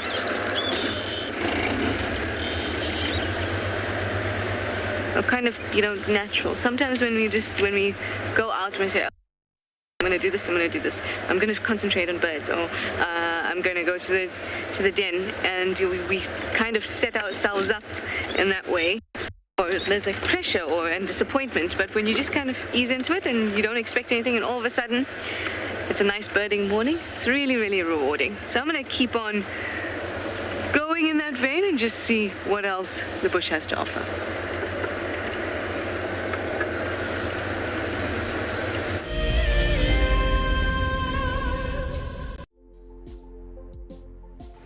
On the 27th of April, Wild Earth will be turning 14 years old, and we wouldn't be here if it wasn't for all of you. And to celebrate, we will be finishing the beautiful book that we started last year that looks at the history so far. But we do need you to be part of it. Please submit your most memorable sighting, or what Wild Earth means to you, or even just your name and a comment to be included inside the book.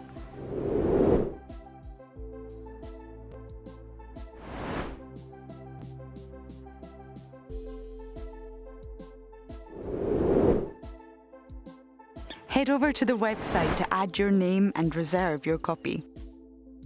We are offering a 20% discount on all books bought before the end of March. And a big thank you to all of you who have contributed to the book so far.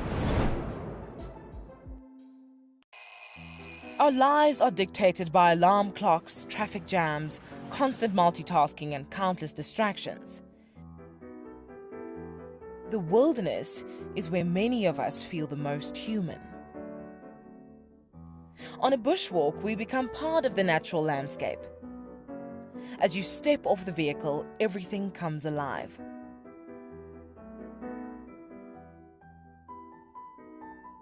As with any risky experience, walking amongst these animals inspires awe and appreciation. Now, it's your turn to go on a bushwalk. Join us from Pride Lands as we slow down our thoughts, put aside our distractions, and reconnect with a place that first taught us how to be human. I love being a cam up for Wild Earth. The animals coming right up close to you, especially like lions. Sometimes you get nervous, but you have to go with the flow. My favorite animal to film is the elephant because of how big it is. But when it's really up close to you, it's one animal that you would say, I really respect you.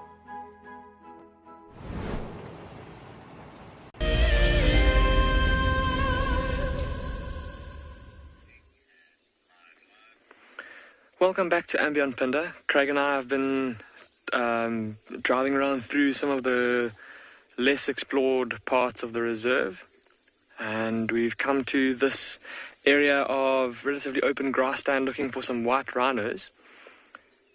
We've instead found a couple of zebra and some wildebeest.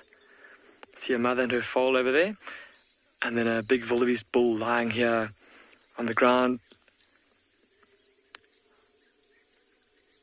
What is he doing? Shaking his head a little bit there. Maybe the flies are getting to him. The flies have been very pesky this morning.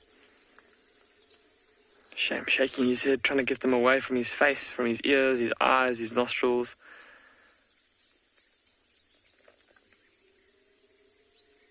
And then swishing his tail. Shaking off. Have a look at his face, everybody. Now that he's... Oh, don't do that. Look towards us so we can see you, please. I don't know if you can see on his face and on his horns how they are red. There's a whole bunch of red dirt all over his face. And with this red clay soil that we're driving through here, this wildebeest has obviously put his face against the ground, maybe rubbed his forehead against the ground, or horned the ground with his horns. Looking at his size and how thick his horns are, he looks like a territorial male, a dominant bull. And that kind of behavior is the kind of behavior that's quite common for territorial wildebeest bulls. It's part of how they mark their territory. Shame, he's really getting irritated. Moving off, heading towards that zebra and her foal, who also look like they've been having a bit of a roll around in the red earth. Have a look at them. Look at how red their coats are.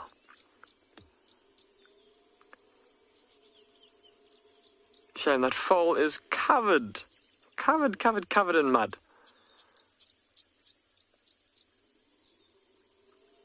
Looks like he's had a good roll in the red soil.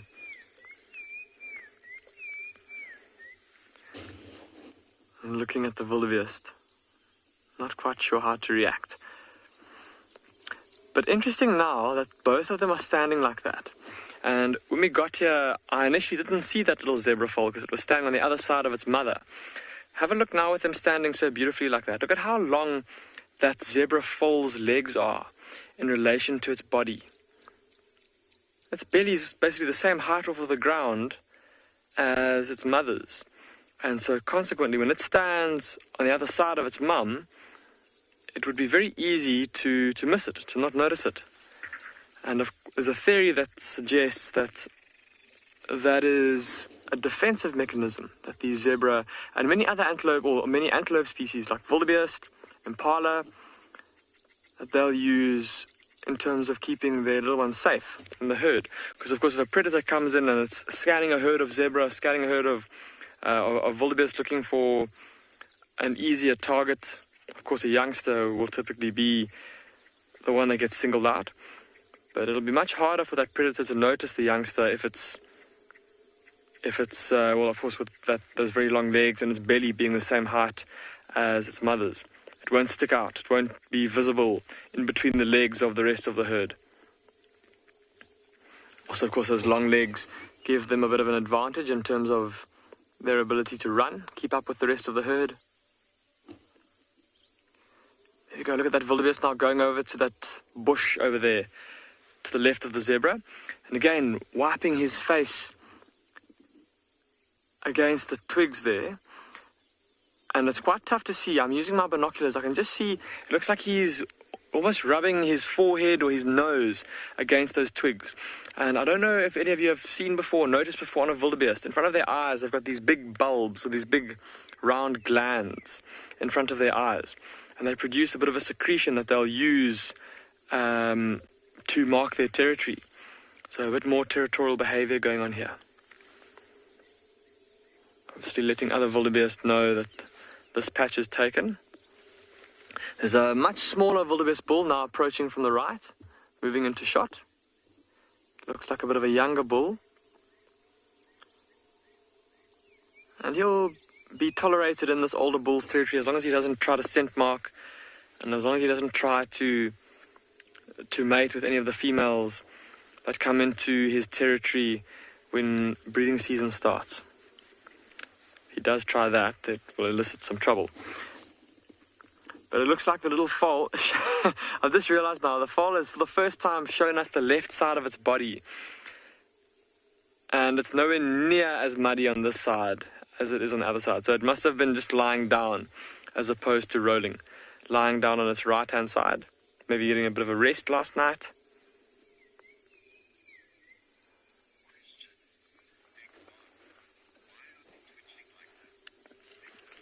Big Boss, you're asking why the zebra and wildebeest's bodies keep twitching, keep shuddering like that. Big Boss, from what I've read and from what I understand, it's to keep the flies off of them. I mean, see how their tails are constantly swishing. There's flies buzzing all around their rear ends. And even us sitting here, there's flies that are landing on us and you're having to swat them away the whole time. So for a wildebeest, even with that long tail, or a zebra with that long tail, that's pretty good at keeping flies away from their rear end. It's not going to do much in terms of keeping flies away from their shoulder, from their back, or from their belly, and that little twitch helps with that. Looking through my binoculars, it seems like there's quite a few more zebra to the left of that foal away in the thicket there. They've obviously found a patch of good grazing.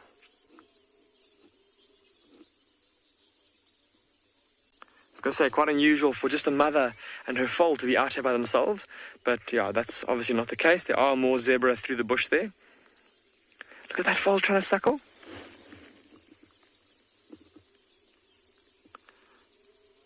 I was going to say, looking at the foal's size, and have a look, everybody, look at its rear end. Or its back rather, close to its rear end. See, there's that bit of light coloured fluff there. But looking at its neck and its face, its fur looks the same as its mother's. So that tells us it's not a terribly young foal. It's already starting to lose that soft baby fluff that little zebras are born with.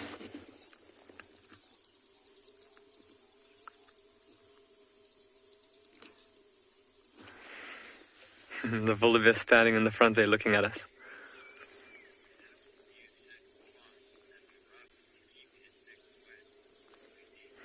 Ooh, Wendy, you're asking quite an interesting question. You're asking if animals... Look at the foal, it's lying, lying on its side. It just flopped to the ground. And again, it's lying on its muddy side. It obviously has decided that it doesn't want to get its left-hand side muddy. It just wants to get... It's already dirty on its right, so it's going to get more dirty on its right. Sorry, you're asking, Wendy, if animals will use certain plants as an insect repellent. Wendy, I'm trying to think. I haven't seen, well, off the top of my head, I can't remember having seen or read anything about that. They'll tend to use other things like mud. Mud is normally a pretty good insect repellent. You see buffalo rolling around in mud, or, well, insect repellent, but also tick repellent or tick. Mud can then be used as an exfoliating agent to get rid of ticks. But in terms of plants, yeah, off the top of my head, I can't think of any. Because, of course, there are many plants that do, once crushed up or rubbed together, that can be used to keep insects at bay.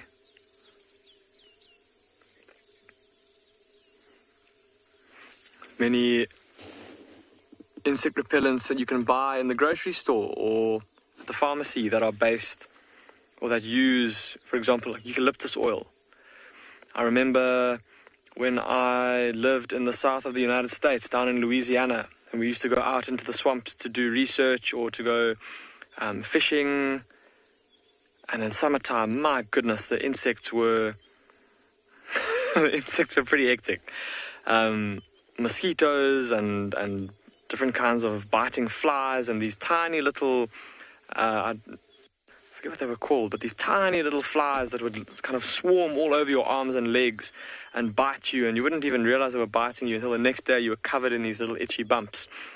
And one of the most effective insect repellents was this eucalyptus oil-based spray that was obviously much more friendly for the environment than some of the more potent or more regularly found insect repellents. And it did the job pretty well. It kept all those biting insects at bay, kept us sane. It's having a million mosquitoes flying around your ears, biting you all over your ankles. Yeah, can drive you nuts. I can't get over that zebra foal. It's just decided it's had enough. It's exhausted. It wants to lie in the mud, and it keeps looking up at its mom to make sure that she's not getting too far away.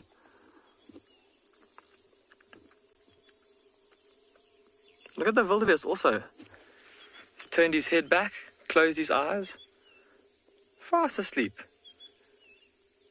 What's that little foal doing?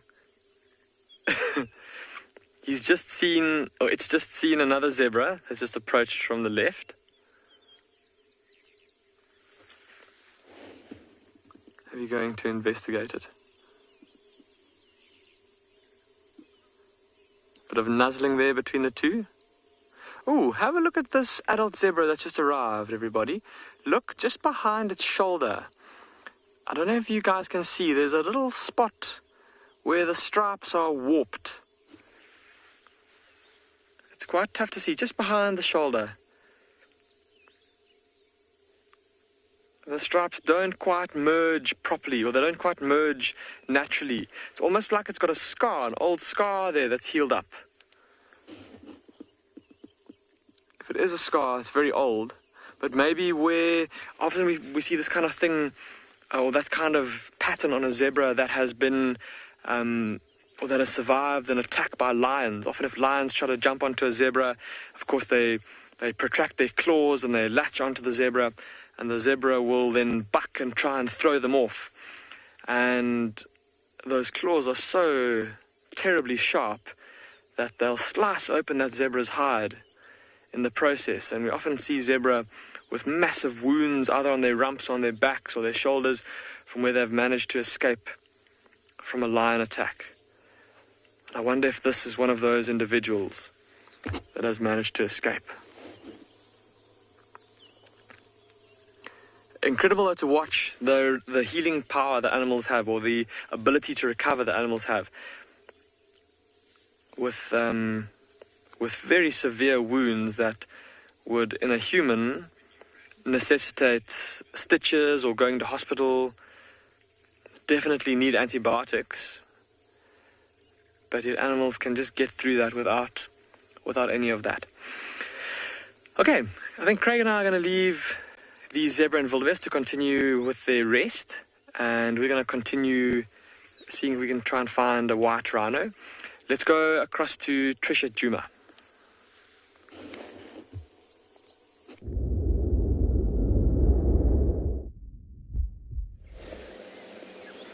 Good luck, Damon. That would be awesome to see a rhino. Here we have also something that's white. It's a white-backed vulture. Definitely not a white rhino. There's two of them here, and they're on Rebecca's Road. Now, it doesn't have to mean that there's a carcass around if white-backed vultures are around, or if vultures are around. It's a good indication, but a lot of the time before the ground has heated up sufficiently, you'll find them hanging around on dead trees like this. Maybe one or two. But there's 3 others on a nearby tree. Look at that. So there's 5 altogether. I don't think that there's a carcass around. I think that it's most likely that because this is in somewhat close proximity to where Darkmane had taken that impala lamb from the vultures yesterday, maybe they just managed to roost nearby and so got up onto this tree once the sun started to come out so that they could heat themselves up, and then also that they could wait for the ground to heat up so that they could have that rising air that they could use to help them create lift and get high up into the sky. Thermals, we call that rising air, or those rising air pockets.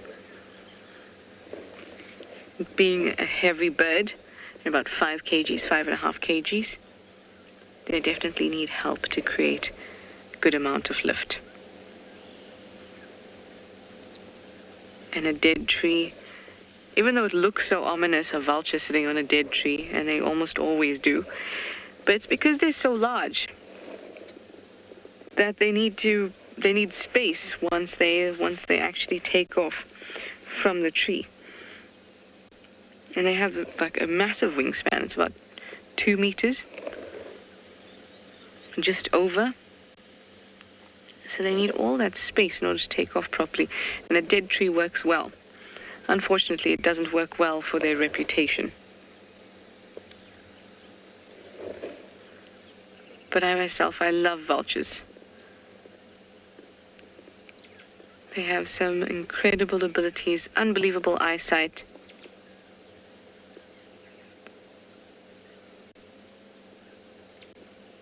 Some of the strongest stomach acids we know of.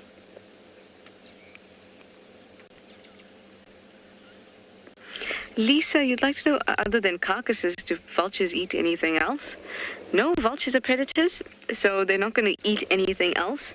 They're only going to eat things that are dead, or rather, vultures are carnivores, so they're only going to eat dead animal. They won't actively hunt, although there have been few cases where that has happened. But white-backed vultures, not.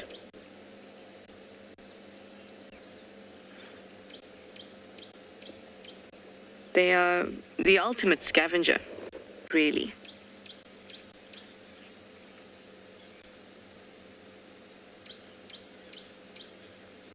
Their stomach acids are between 1 and 2, a pH of 1 and 2. That is very, very, very acidic.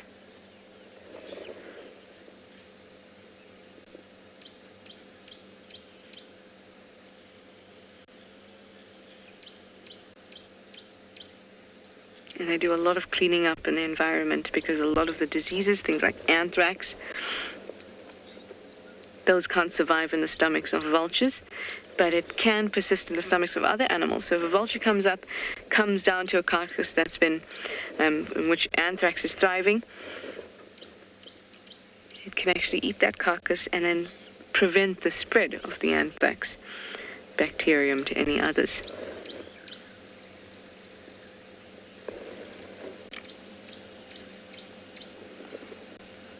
In fact, strangely enough, I think today, I'm not sure in what year, actually can't remember what year it was in, but one of the scientists that were heavily involved in anthrax research, or start of anthrax research, was on this day in, I don't know how long ago.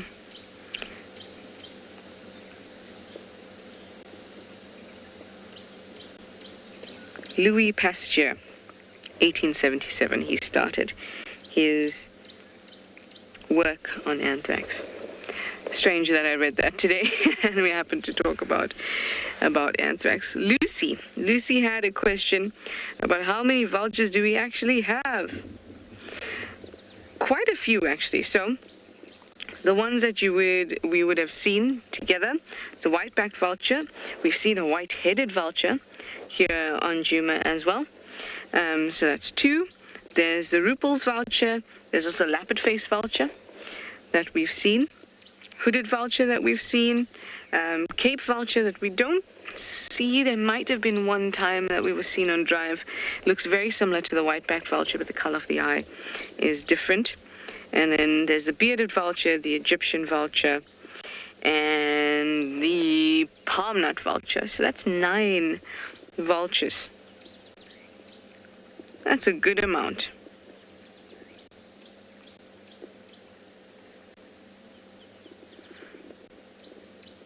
And you could potentially see all of those vultures because they have such vast areas that they will fly through. But the ones that we are sure that we see often lappet-faced, hooded, and the white-backed vulture. Anyway, I'm going to keep on moving and I'll send you over to Steve.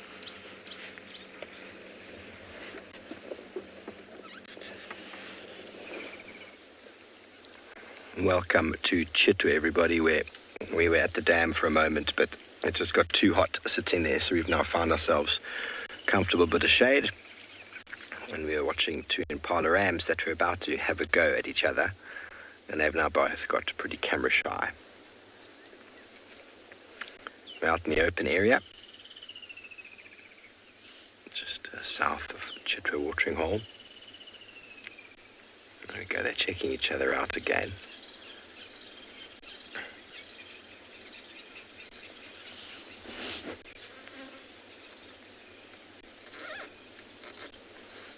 Nothing too serious in it at the moment. Touching gloves.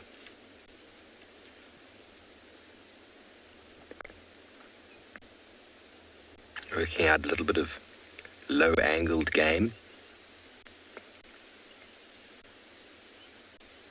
The horns of impalas are designed to lock against each other so that they can put full body weight behind without the horn slipping. Right now they're trying to test the locking potential of that horn, sort of like a pre-warm-up before taking the gloves off.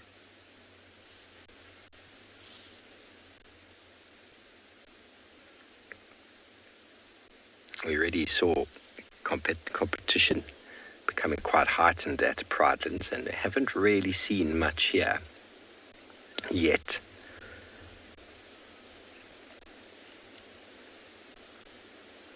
It's becoming time for the males to start fighting and competing for space.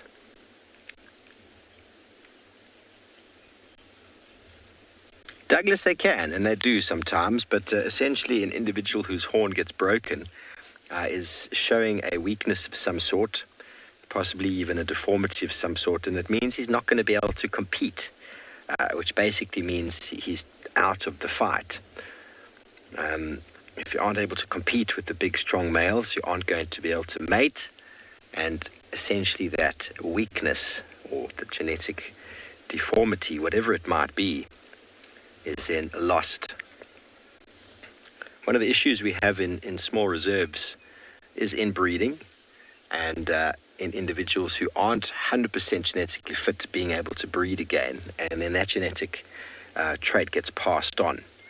Whereas out here, deformity, illness, weakness, sickness filters out individuals from the population, and the strong survive. There we go, they're getting a little bit rougher. Strong survive, and the strong genetic makeup moves forward. Survival of the fittest.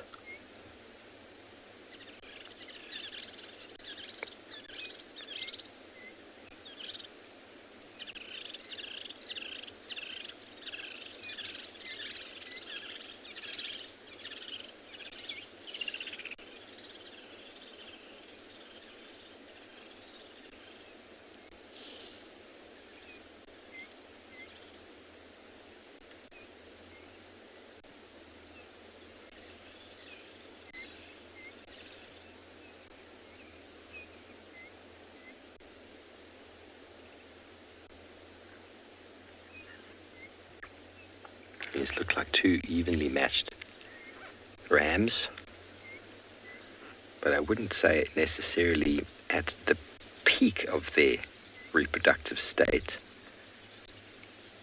They're starting to feel it in the air though, but a number of the bigger males are already sort of standing off in areas that they've sort of tried to claim.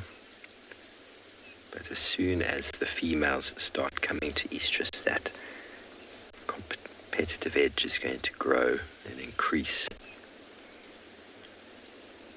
It pays to hang out in the herd a bit longer. Many eyes and ears to look out for danger while you test your skills against willing combatants. You never become the top fighter by just jumping into the ring. You have to practice.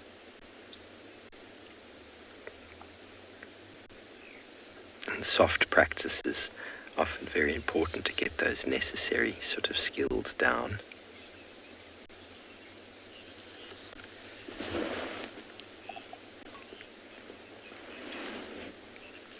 Anna-Marie, many people have given assumptions to the fetlock glands. They're on the back of the impala legs.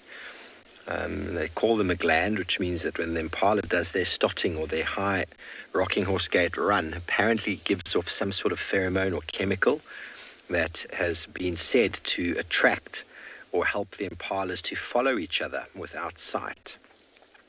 Whether that's 100% true or not, I can't tell you, but it's definitely some form of gland. And it makes sense, like a beanbag or a sock with flour in it, to let the chemical or the flour pop out. You bob it up and down, and by that foot pumping as they run has the potential to let off a chemical or a pheromone that will allow impalas to move together and to stay together for safety. What other purpose there could be, I have no idea. Some people say the impalas have not evolved for 6 million years.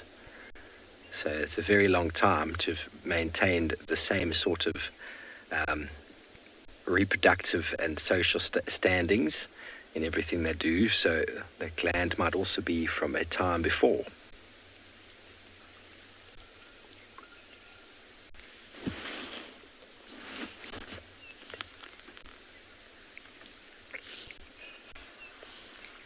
You often see when impalas scatter from wild dogs that they do all stick together. But a lot of that, I'm sure, is all visual. But it might assist in mummies finding youngsters, but it's uncertain. Okay, well, we're going to enjoy another moment in the shade while we watch these two spar. And we're going to send you back over to Ambion Pinder.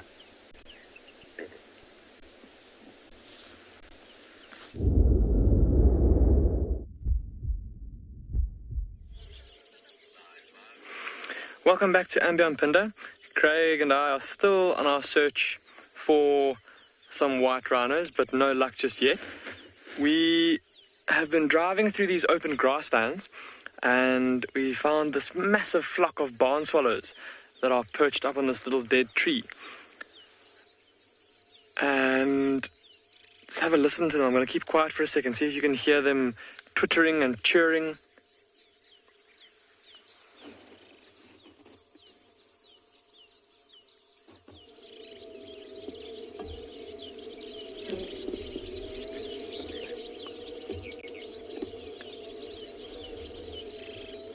It's a very faint sound. I don't know if you guys can hear it. That like very complex chirring and whistling and chirping as they busily fly around, never seeming to sit still. And there's always a new one that's flying in, trying to find a spot to perch. All of them wanting to perch together. And this kind of clustering, I'm sure many of you have seen it before with swallows or migratory birds. When it comes to the time of year for them to migrate either back to their overwintering grounds or their summer grounds, they often show this almost like restlessness where they start to line up on telephone wires or perch on big trees. And that's possibly part of the reason why these swallows are doing this. These barn swallows, of course, being migrants that have come from Europe and Asia. And they will soon be departing, leaving us to head back up there for the boreal summer, the northern hemisphere summer. And looking through my binoculars, it seems like there's not only a bunch of swallows on that tree, but just to the right, there's another fallen tree that also has a few barn swallows perched up on there. But in amongst them, there's also a couple of lesser striped swallows.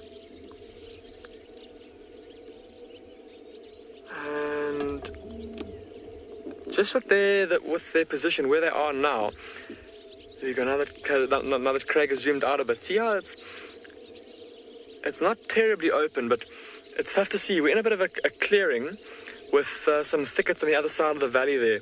But these open grasslands, especially after the rain, there's all kinds of little flying insects that are moving around after the rain. Of course, an abundance of flies we spoke about earlier that have been pestering both Craig and I, as well as the zebra and the wildebeest. So lots of food, and that's why these swallows are flying around here and are so active in this area, hunting low over the grass, catching all the little insects to eat, and getting prepared for their migration back north.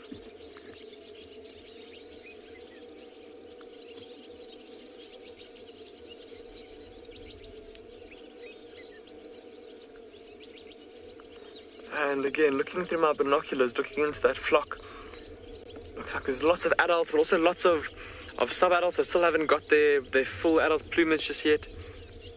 So a couple of younger barn swallows that this may be their first migration, the first time that they visited southern Africa. And every now and then there's this disturbance where they all take to the air and then start to fly around. Quite mesmerizing to watch. I'm trying to see if there's any other species of bird here. I did see a martin of some sort flying over earlier. I couldn't quite see which martin it was. Bernie Lulu, you're saying it's a lot of birds. Bernie Lulu, I haven't tried to count them just yet, but I think it'll be quite tough because they don't seem to want to sit still. Every time they do sit still and you start counting, one takes off or another one lands.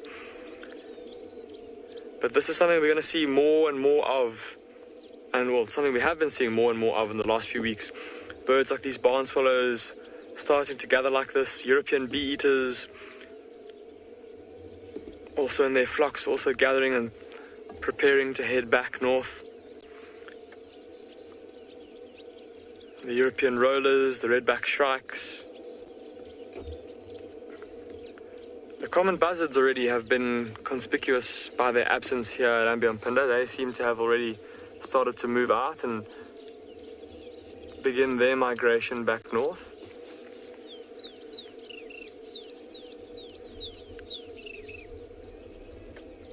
All of those birds being birds that have come from Europe and Asia and that are going to head back up there to breed. Even the intra-African migrants, the migratory species that normally come from, instead of coming all the way from Europe, coming from further north in Africa, things like woodland kingfishers and broad-billed rollers, yellow-billed kites, Wahlberg's eagles. I don't know if I said already, violet-back starlings. They've also already started to disappear. Already deciding to head back north. There's so much activity around this dead tree here. And these swallows will have, of course, been feeding voraciously over the last few months since they've been down here, trying to build up their fat reserves to ready themselves for that long journey back up to the north. Of course, all the wading birds as well, the sandpiper, well, a variety of different sandpipers, common sandpipers, curlew sandpipers, wood sandpipers. They've already started to head out as well.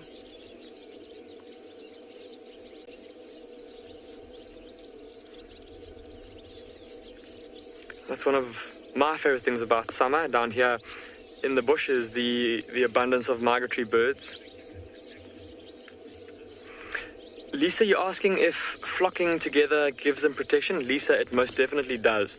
I mean, looking at these swallows, they're not very big birds. They're quite small, and would definitely make a tasty meal for a bird of prey like a falcon or a goshawk or a sparrowhawk. I mean, with them being such agile and speedy flyers, their speed and their agility will already be a pretty good form of defense. But being in a flock also definitely improves their chance of survival as well. Say, for example, if a goshawk were to fly into this flock right now and try to catch one to eat, the fact that there's so many there just limits the chance of, you being the individual to get taken out. And of course, also more eyes scanning for that danger. So a better chance of being alerted to the presence of danger before it gets too close, so that you can react in time and try to get away. Most definitely an advantage traveling together like this.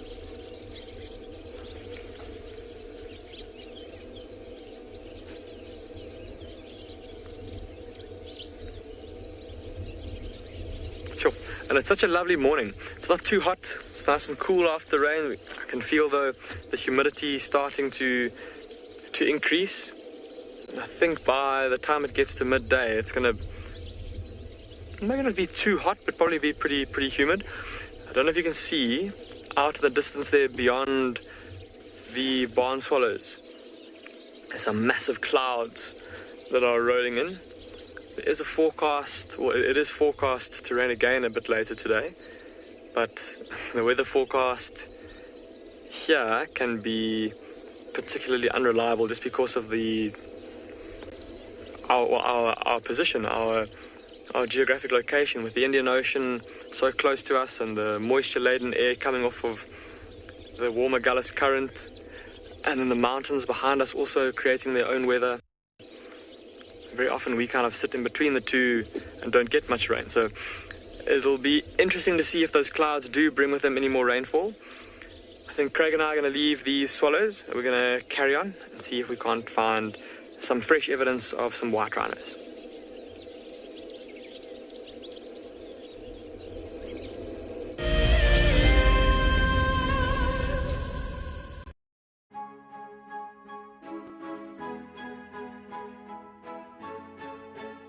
Hi, my name is Damon and I'm a guide here at and Beyond Pinder Private Game Reserve. Join me and our resident ecologist Craig Sholto Douglas at the fireside on the 21st of March for a discussion on 2 of our conservation projects. In early 2016, and Beyond was faced with the fact that without some serious intervention, our rhino population could be in some serious trouble. And so a decision was made to start a rhino dehorning program. Sadly, the fastest mammal on land, the cheetah, is also racing towards extinction. The Ambion Phinda Conservation Team has been working on a project that aims to increase the genetic integrity of cheetah in protected areas around the country. Sign up to be a Wild Earth Explorer and join us for a lively debate where we'll answer as many of your questions as possible. I'm absolutely delighted to have won the February prize draw for 3 nights for 6 people at the Djuma Private Game Reserve. I absolutely love everything Wild Earth has to offer. I find the guides extremely knowledgeable and will go above and beyond to ensure a great safari experience. I will be taking my husband and family from the UK to experience this once-in-a-lifetime opportunity. One of the main reasons I joined the Wild Earth Explorer program was for the fireside chats and also to win an incredible prize, which I am so fortunate to win and incredibly happy. I would like to thank Wild Earth for this amazing prize and cannot wait to meet the team.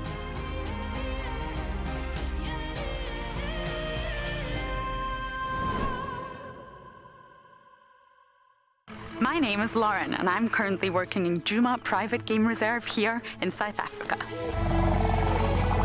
I love answering your questions during the live safaris. It's my favorite part. It feels like you're on the vehicle with me and I'm able to teach you exactly what you want to know. If you want to ask a question on Wild Earth, then you need to register on our website. Once registered, you must go to the live safari page and ask your question below the live feeds.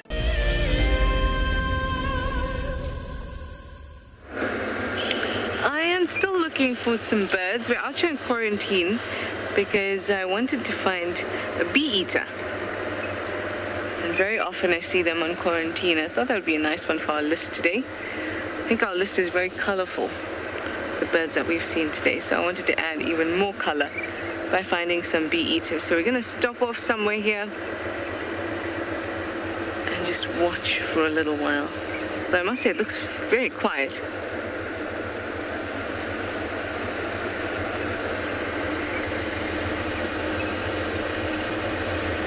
The birds have been very relaxing today. At least I found it. I hope you found that too.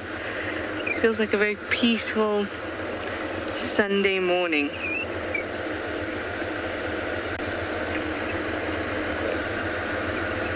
Human Rights Day morning, actually, in South Africa. Happy Human Rights Day.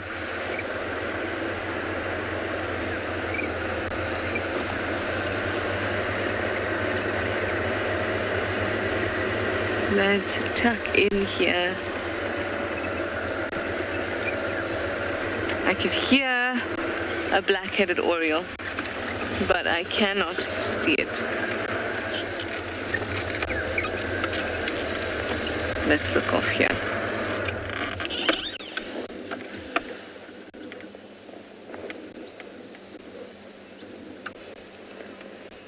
Birdie, birdie, birdies.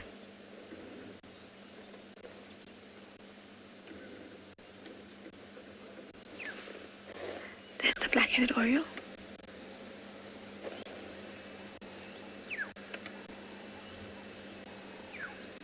Oh, but to actually see it. Let's just take a round, follow the road round there.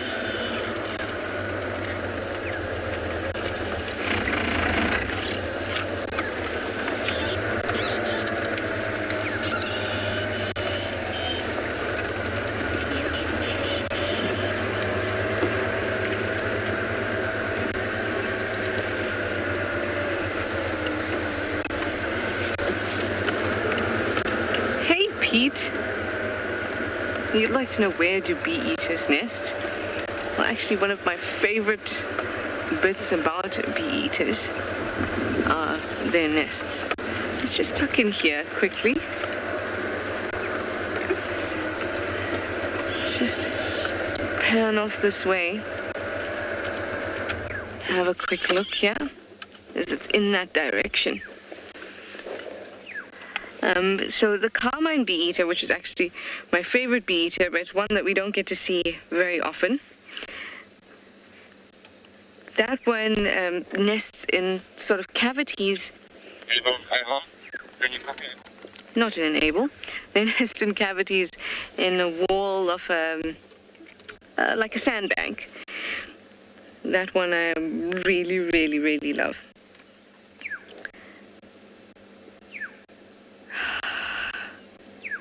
I can hear it. I can't see it. And sorry, most of the bee eaters will create some sort of hollow, whether it's in like a disused burrow or a termite mound or that kind of drop in a bank, in a sandbank or at a drainage. That's where they'll nest. They make these little tunnels. It's amazing to see them, especially those that are gregarious, like the carmine bee eater. You'll get like a whole flock holding on to the edge, to the side of the wall.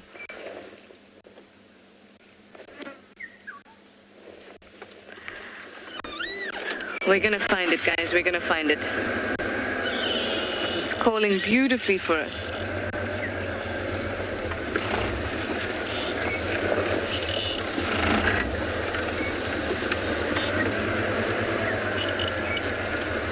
Definitely, where we were parked was probably the best place to see it in terms of sound, because it sounds like it's coming just exactly from the area, but I can't see.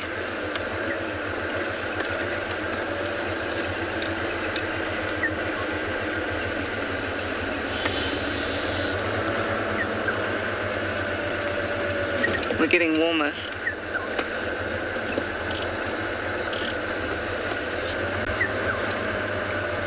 You know, the problem with these things is we get too warm, too close, and it's gonna fly.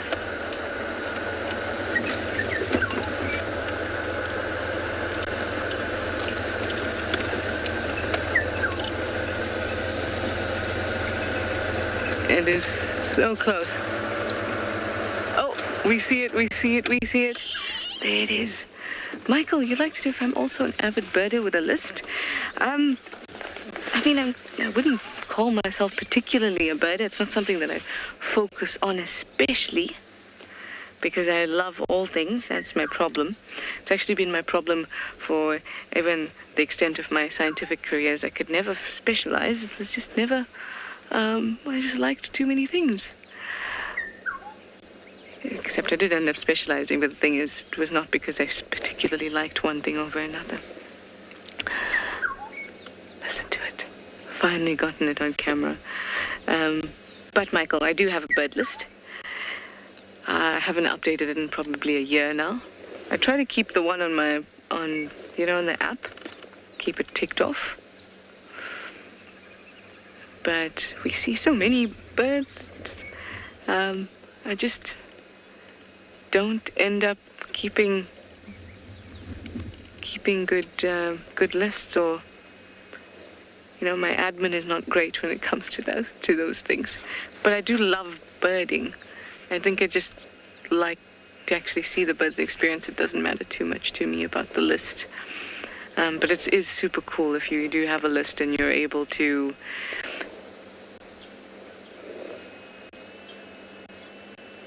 You have half my head, Johan. We're both looking up at the birds, and I just look down and I see my head is getting smaller. We've both gotten into the birds quite a lot today. Now it's here somewhere again. We're going to see what else we can hear and what else we can find, because that would be really cool. I'm really enjoying the birding with you today. Even if you do keep a list or you don't keep a list, either way, it's enjoyable. But let me send you over to Damon at a watering hole now. Maybe you can add something onto your list there.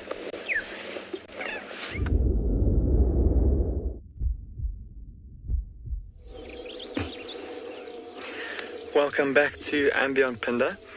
We haven't found a rhino, but we found a couple of hippos. I suppose another large mega herbivore, if you will, that are taking it easy in a waterhole that up until a couple of days ago didn't have nearly enough water in it to support even one hippo. And thanks to the fantastic rains that we've had recently again, I'm actually speechless, everybody, just looking at how full this waterhole is. We'll let Craig zoom out. But this entire little grassland, or not so little, this entire grassland in front of us was dry. Dry. And literally 2 days of rainfall has completely submerged it. And it's amazing how almost immediately these hippos have moved in and taken up residence in the waterhole, as well as a whole variety of water birds. I can see there's a little island of floating vegetation with a single African jacana perched on the top of that vegetation.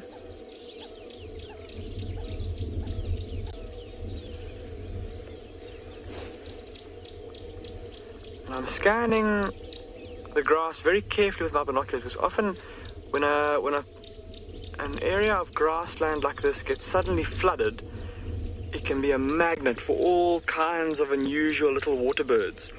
Different kinds of crakes. African crake in this area is something that we'd keep a lookout for. But also things like lesser moorhens. We've been seeing up on the grasslands of the north of the reserve that have been flooded also by the rains.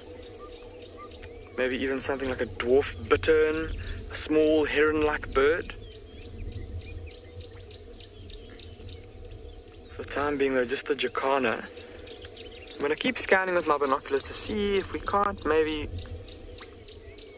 just spot some movement in the long grass at the edge of the water. All of those aforementioned birds tend to be skulking species that tend to hide and make themselves inconspicuous, moving around slowly and carefully in the tangles of grass and aquatic vegetation.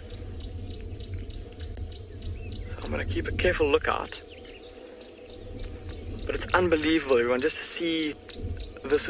I was literally saying to Craig now that I think it's been 2.5 years since I've seen the water like this.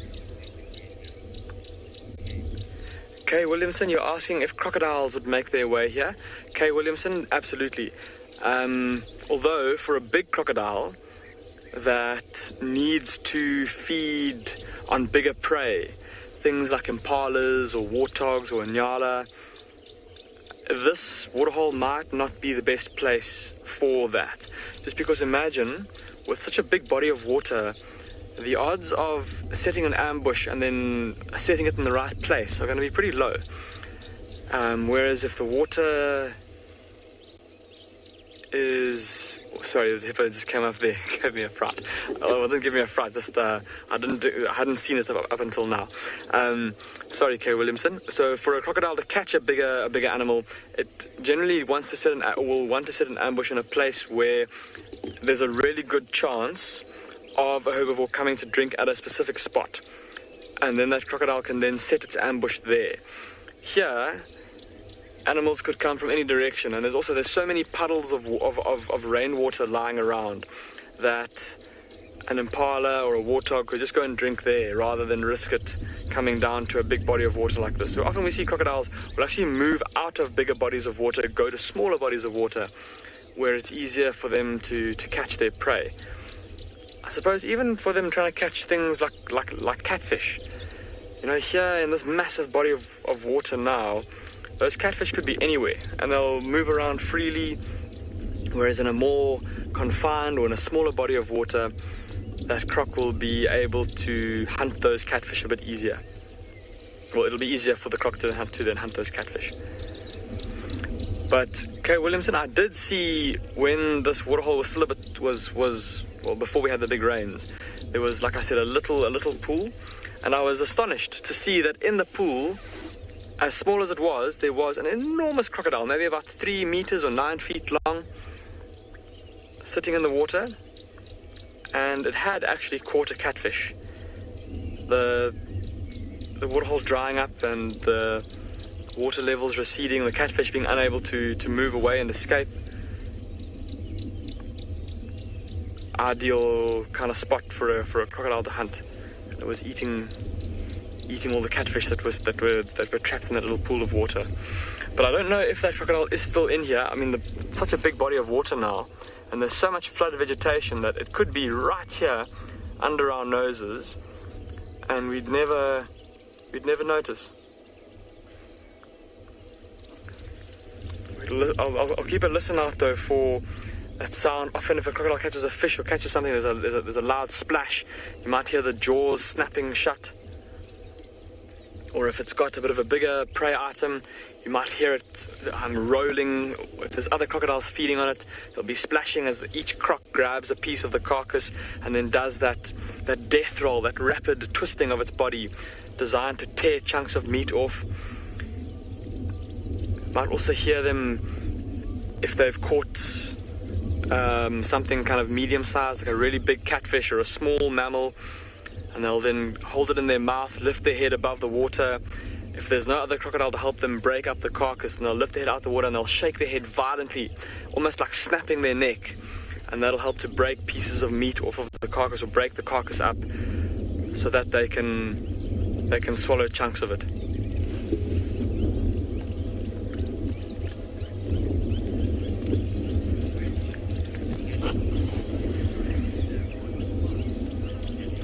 Kelly, you're asking if hippos will eat any of the aquatic plants. Kelly, yes they will. I've seen hippos feeding on grasses and stuff that grow in the water, and different kinds of aquatic vegetation.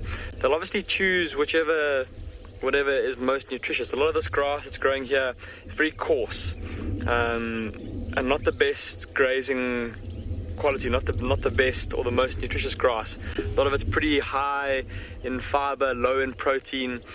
And so the hippos will be looking for better quality grazing, especially now at this time of year, and with the conditions we've got. We've had so much rain, there's so much good quality forage available to them that they can afford to be more selective with their feeding. Obviously in drier months when they can't be so choosy, then they'll eat whatever they can get, I suppose. And that's often when we see hippos starting to lose condition. They are often an animal that tends to lose condition pretty quickly in times of drought when there's not much food available. Oh, there's a shaft-tailed willow bird. Craig, see that black bird flying across the water there? It's a bird I don't know if we've filmed before. Oh, but it's flying away very quickly. Sorry, fan-tailed willow bird, not shaft-tailed willow bird. Fan-tailed willow bird. Just see him there in amongst the long grass. I'm going to quickly open my bird book. It's so far away that I don't know if you'll be able to see him very well. I'll show it to you in the bird book so you can get a better idea of what it looks like. Just bear with me for a second.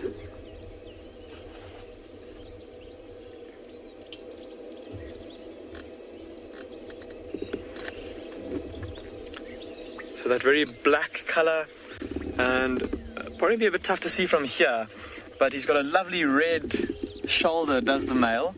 So there we go, the fan-tailed willow bird. And that was what we saw there, that flying male fan-tailed willow bird there, with his black body and his red shoulders, that very light, greyish, almost whitish, or very pale kind of bill. And by comparison, the female, much more drab, much duller.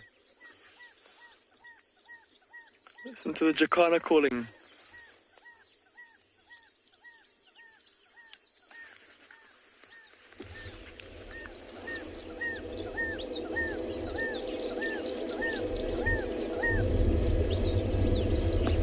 Jacana calling out there from the middle of the water. But yeah, I'd love to know from you if that was the first time you've... Oh. Jacana calling again.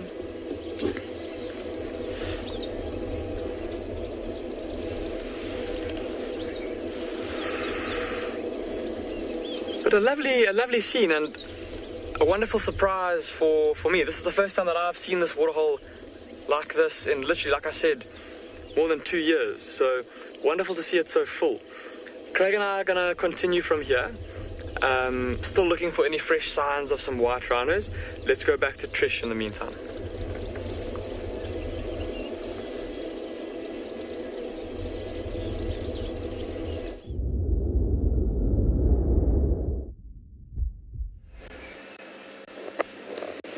out here on quarantine and looking out at all the lesser seen stuff, you know, the beautiful birds, lovely trees. And then we came across this termite mound and we saw something scurry in and we waited for a little bit. Finally, it has emerged. Just in time. So it's definitely a plated lizard, but usually the ones we see are rough-plated lizard or rough-scaled plated lizard. And this one, when we saw it, at least when it was running in, when we first drove past, it kind of looked like a black-lined plated lizard, which is a smaller relative of the other plated lizards. And they're often found on termite mounds, like the smaller termite mounds. So maybe it'll get comfortable and come out and we'll be able to see it, because if it is a black-lined plated lizard, it has a very distinct, or two very distinct lines along its back that's kind of like a bright yellow and then black.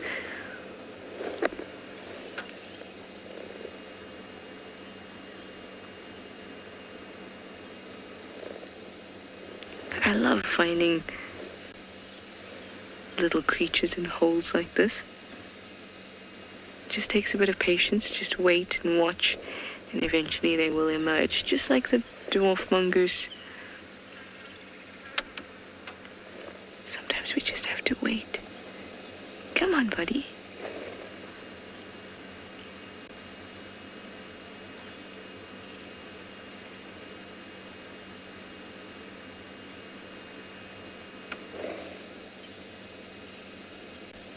You can do it. So like all of the plated lizards, there's a carnivore, but being smaller than the rough-plated, they take smaller insects, so they prefer things like grasshoppers, beetles, even snails. A small invertebrate is a good invertebrate. The cream belly is a good indication that we have our right ID. Plain cream belly like that.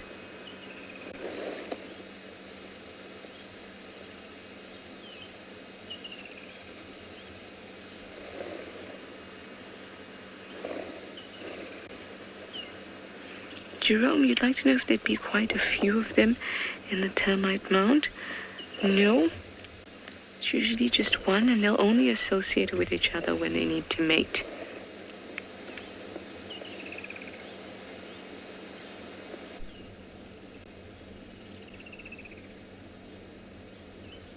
Termite mounds are great because, being a reptile,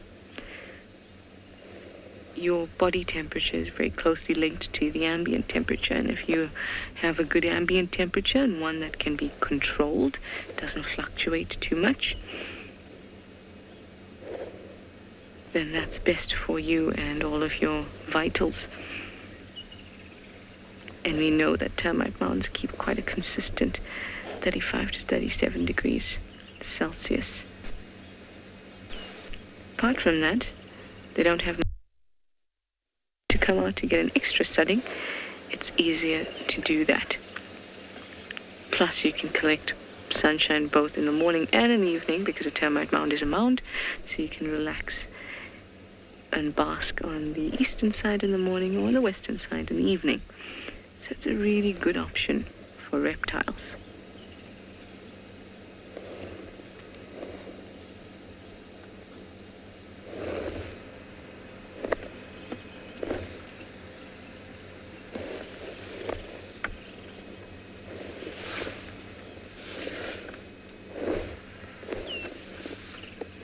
I just wanted it to come out because as soon as when we drove past, its whole body was out. You could see the two lines really distinctly. And that's really what I want to show you. Because I don't think I've ever put one of these on camera before. Rough-plated lizard, giant-plated lizard, yes. But not the black-lined. I've seen them, but I don't think I've put it on camera.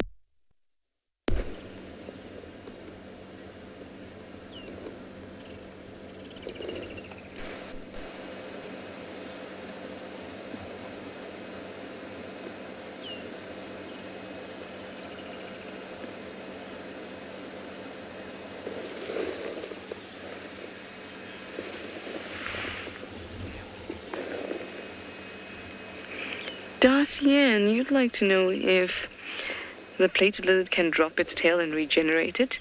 No. At least I don't think it can.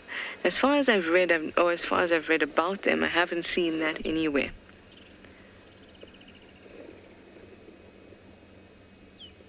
And I have looked, if you remember, I found one on the road, a giant plated lizard though, not one of these ones. And so I dissected it and then I showed you various parts of it. And I had a cross-section of the tail, and there were fat deposits all along the tail. So they definitely store fat in the tail, but I have not read that they can drop their tails. In fact, I'm quite sure that they can't. Oh, actually, I was just looking in a book because I was so unsure about whether they could do it, and then I had never seen one. But I've just read right at the bottom here in one of my books. I'm not sure which lizard it's referring to. Giant plated lizards specifically. Giant plated lizards also practice autotomy, and they're able to shed and regenerate their tails. There we go.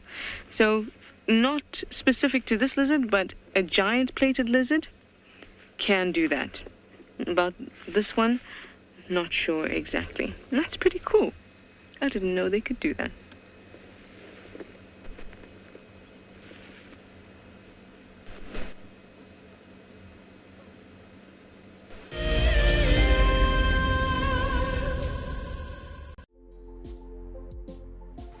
On the 27th of April, Wild Earth will be turning 14 years old, and we wouldn't be here if it wasn't for all of you. And to celebrate, we will be finishing the beautiful book that we started last year that looks at the history so far. But we do need you to be part of it. Please submit your most memorable sighting, or what Wild Earth means to you, or even just your name and a comment to be included inside the book.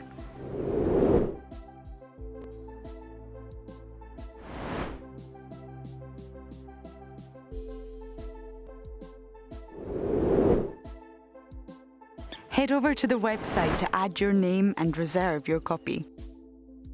We are offering a 20% discount on all books bought before the end of March. And a big thank you to all of you who have contributed to the book so far. It's the month of March, and Wild Earth is offering you the chance to win a brand new prize. Sign up to be a Wild Earth Explorer, and you could win a 5-day eco-training ranger experience for 2. Eco-training is the pioneer and leader in safari guide and wildlife training in Africa. The lucky winners can look forward to approaching dangerous game on foot, tracking and 4x4 driving, learning about animal behavior, and even spending one night sleeping out under a blanket of stars. In addition, you will also get the exclusive opportunity to join the Wild Earth team on the broadcasting vehicle. Sign up to be an explorer now, and it could be you that wins this life-changing experience. Terms and conditions apply. My name is Steve, and one of my favorite things at Wild Earth is getting questions from you. The type of questions that I really like are those ones that really help us to unpack and understand and really integrate the ecological knowledge and fully appreciate the importance that animals such as these Cape buffalo bring to the ecosystem. If you want to ask a question on Wild Earth, you're going to have to register on the website. But once registered, just head on over to the live safari page and enter your question under the live feed.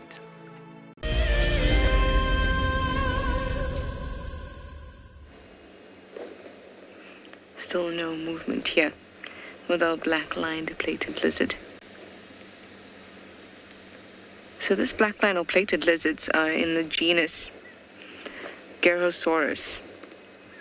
And if the giant plated lizard, which is the Gyrosaurus validus, can shed its tail, it is not unlikely that this one can too.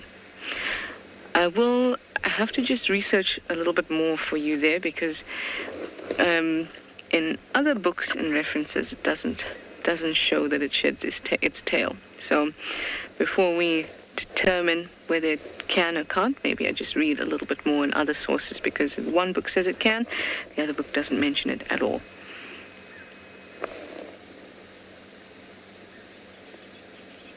But it's, you know, I don't know if you know, most of, especially viewers who've been watching for a long time, know that I don't like geckos, especially house geckos, you know, the see-through ones. It comes from growing up in Durban, where they're all over the place and they're in your room and they fall on your head while you sleep and all that kind of thing. Or you hear them go in the night. They're near your ear. Anyway, there was one in my room recently, and I tried to catch it and it dropped its tail. When I say tried to catch it, I use that term loosely. It was a big towel that I used to try and, throw over it and grab it, and so I tried to throw it outside, and it dropped its tail. So me being me, after I accomplished throwing it outside, I had a look at the tail, which was still wiggling uncontrollably. Then it stopped, and then I put some water in it just to wash it off, in case there was some stuff in it. I didn't want to touch it immediately. And then it started to wiggle again, which I found interesting. And then I had a good look on the inside, and you could still see there was area where there was blood in the central bit of the tail. You could see there was no bone whatsoever in that area. And then I wanted to keep it and see if it would regenerate. Of course it wouldn't, because it's the other side that regenerates, not the tail that's fallen off. But it was quite a interesting thing to watch.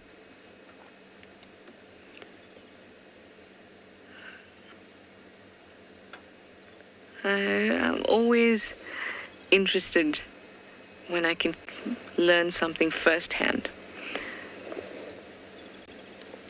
And if I ever see one of the plated lizards with a stumpy tail, or a tail that looks like it's recently fallen off, or that's regenerating, anything like that, I will definitely make a note, because I always prefer to find out firsthand.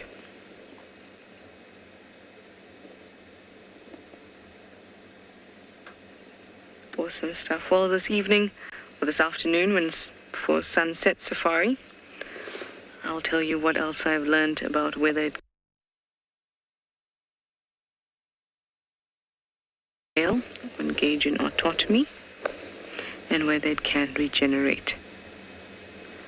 So the first line of defense is always to go into a crevice and to puff themselves up so that nothing can actually pull it out. And I've always known that as the first line of defense. So we'll figure it out. And thank you, Darcy-Ann, for asking and making me think about it. But we'll leave that discussion for this afternoon. Well, thank you, little buddy, and thank you all for all your questions and your comments. It's been a wonderful morning out in the African bush, peaceful and beautiful. We'll see you this afternoon. Bye-bye.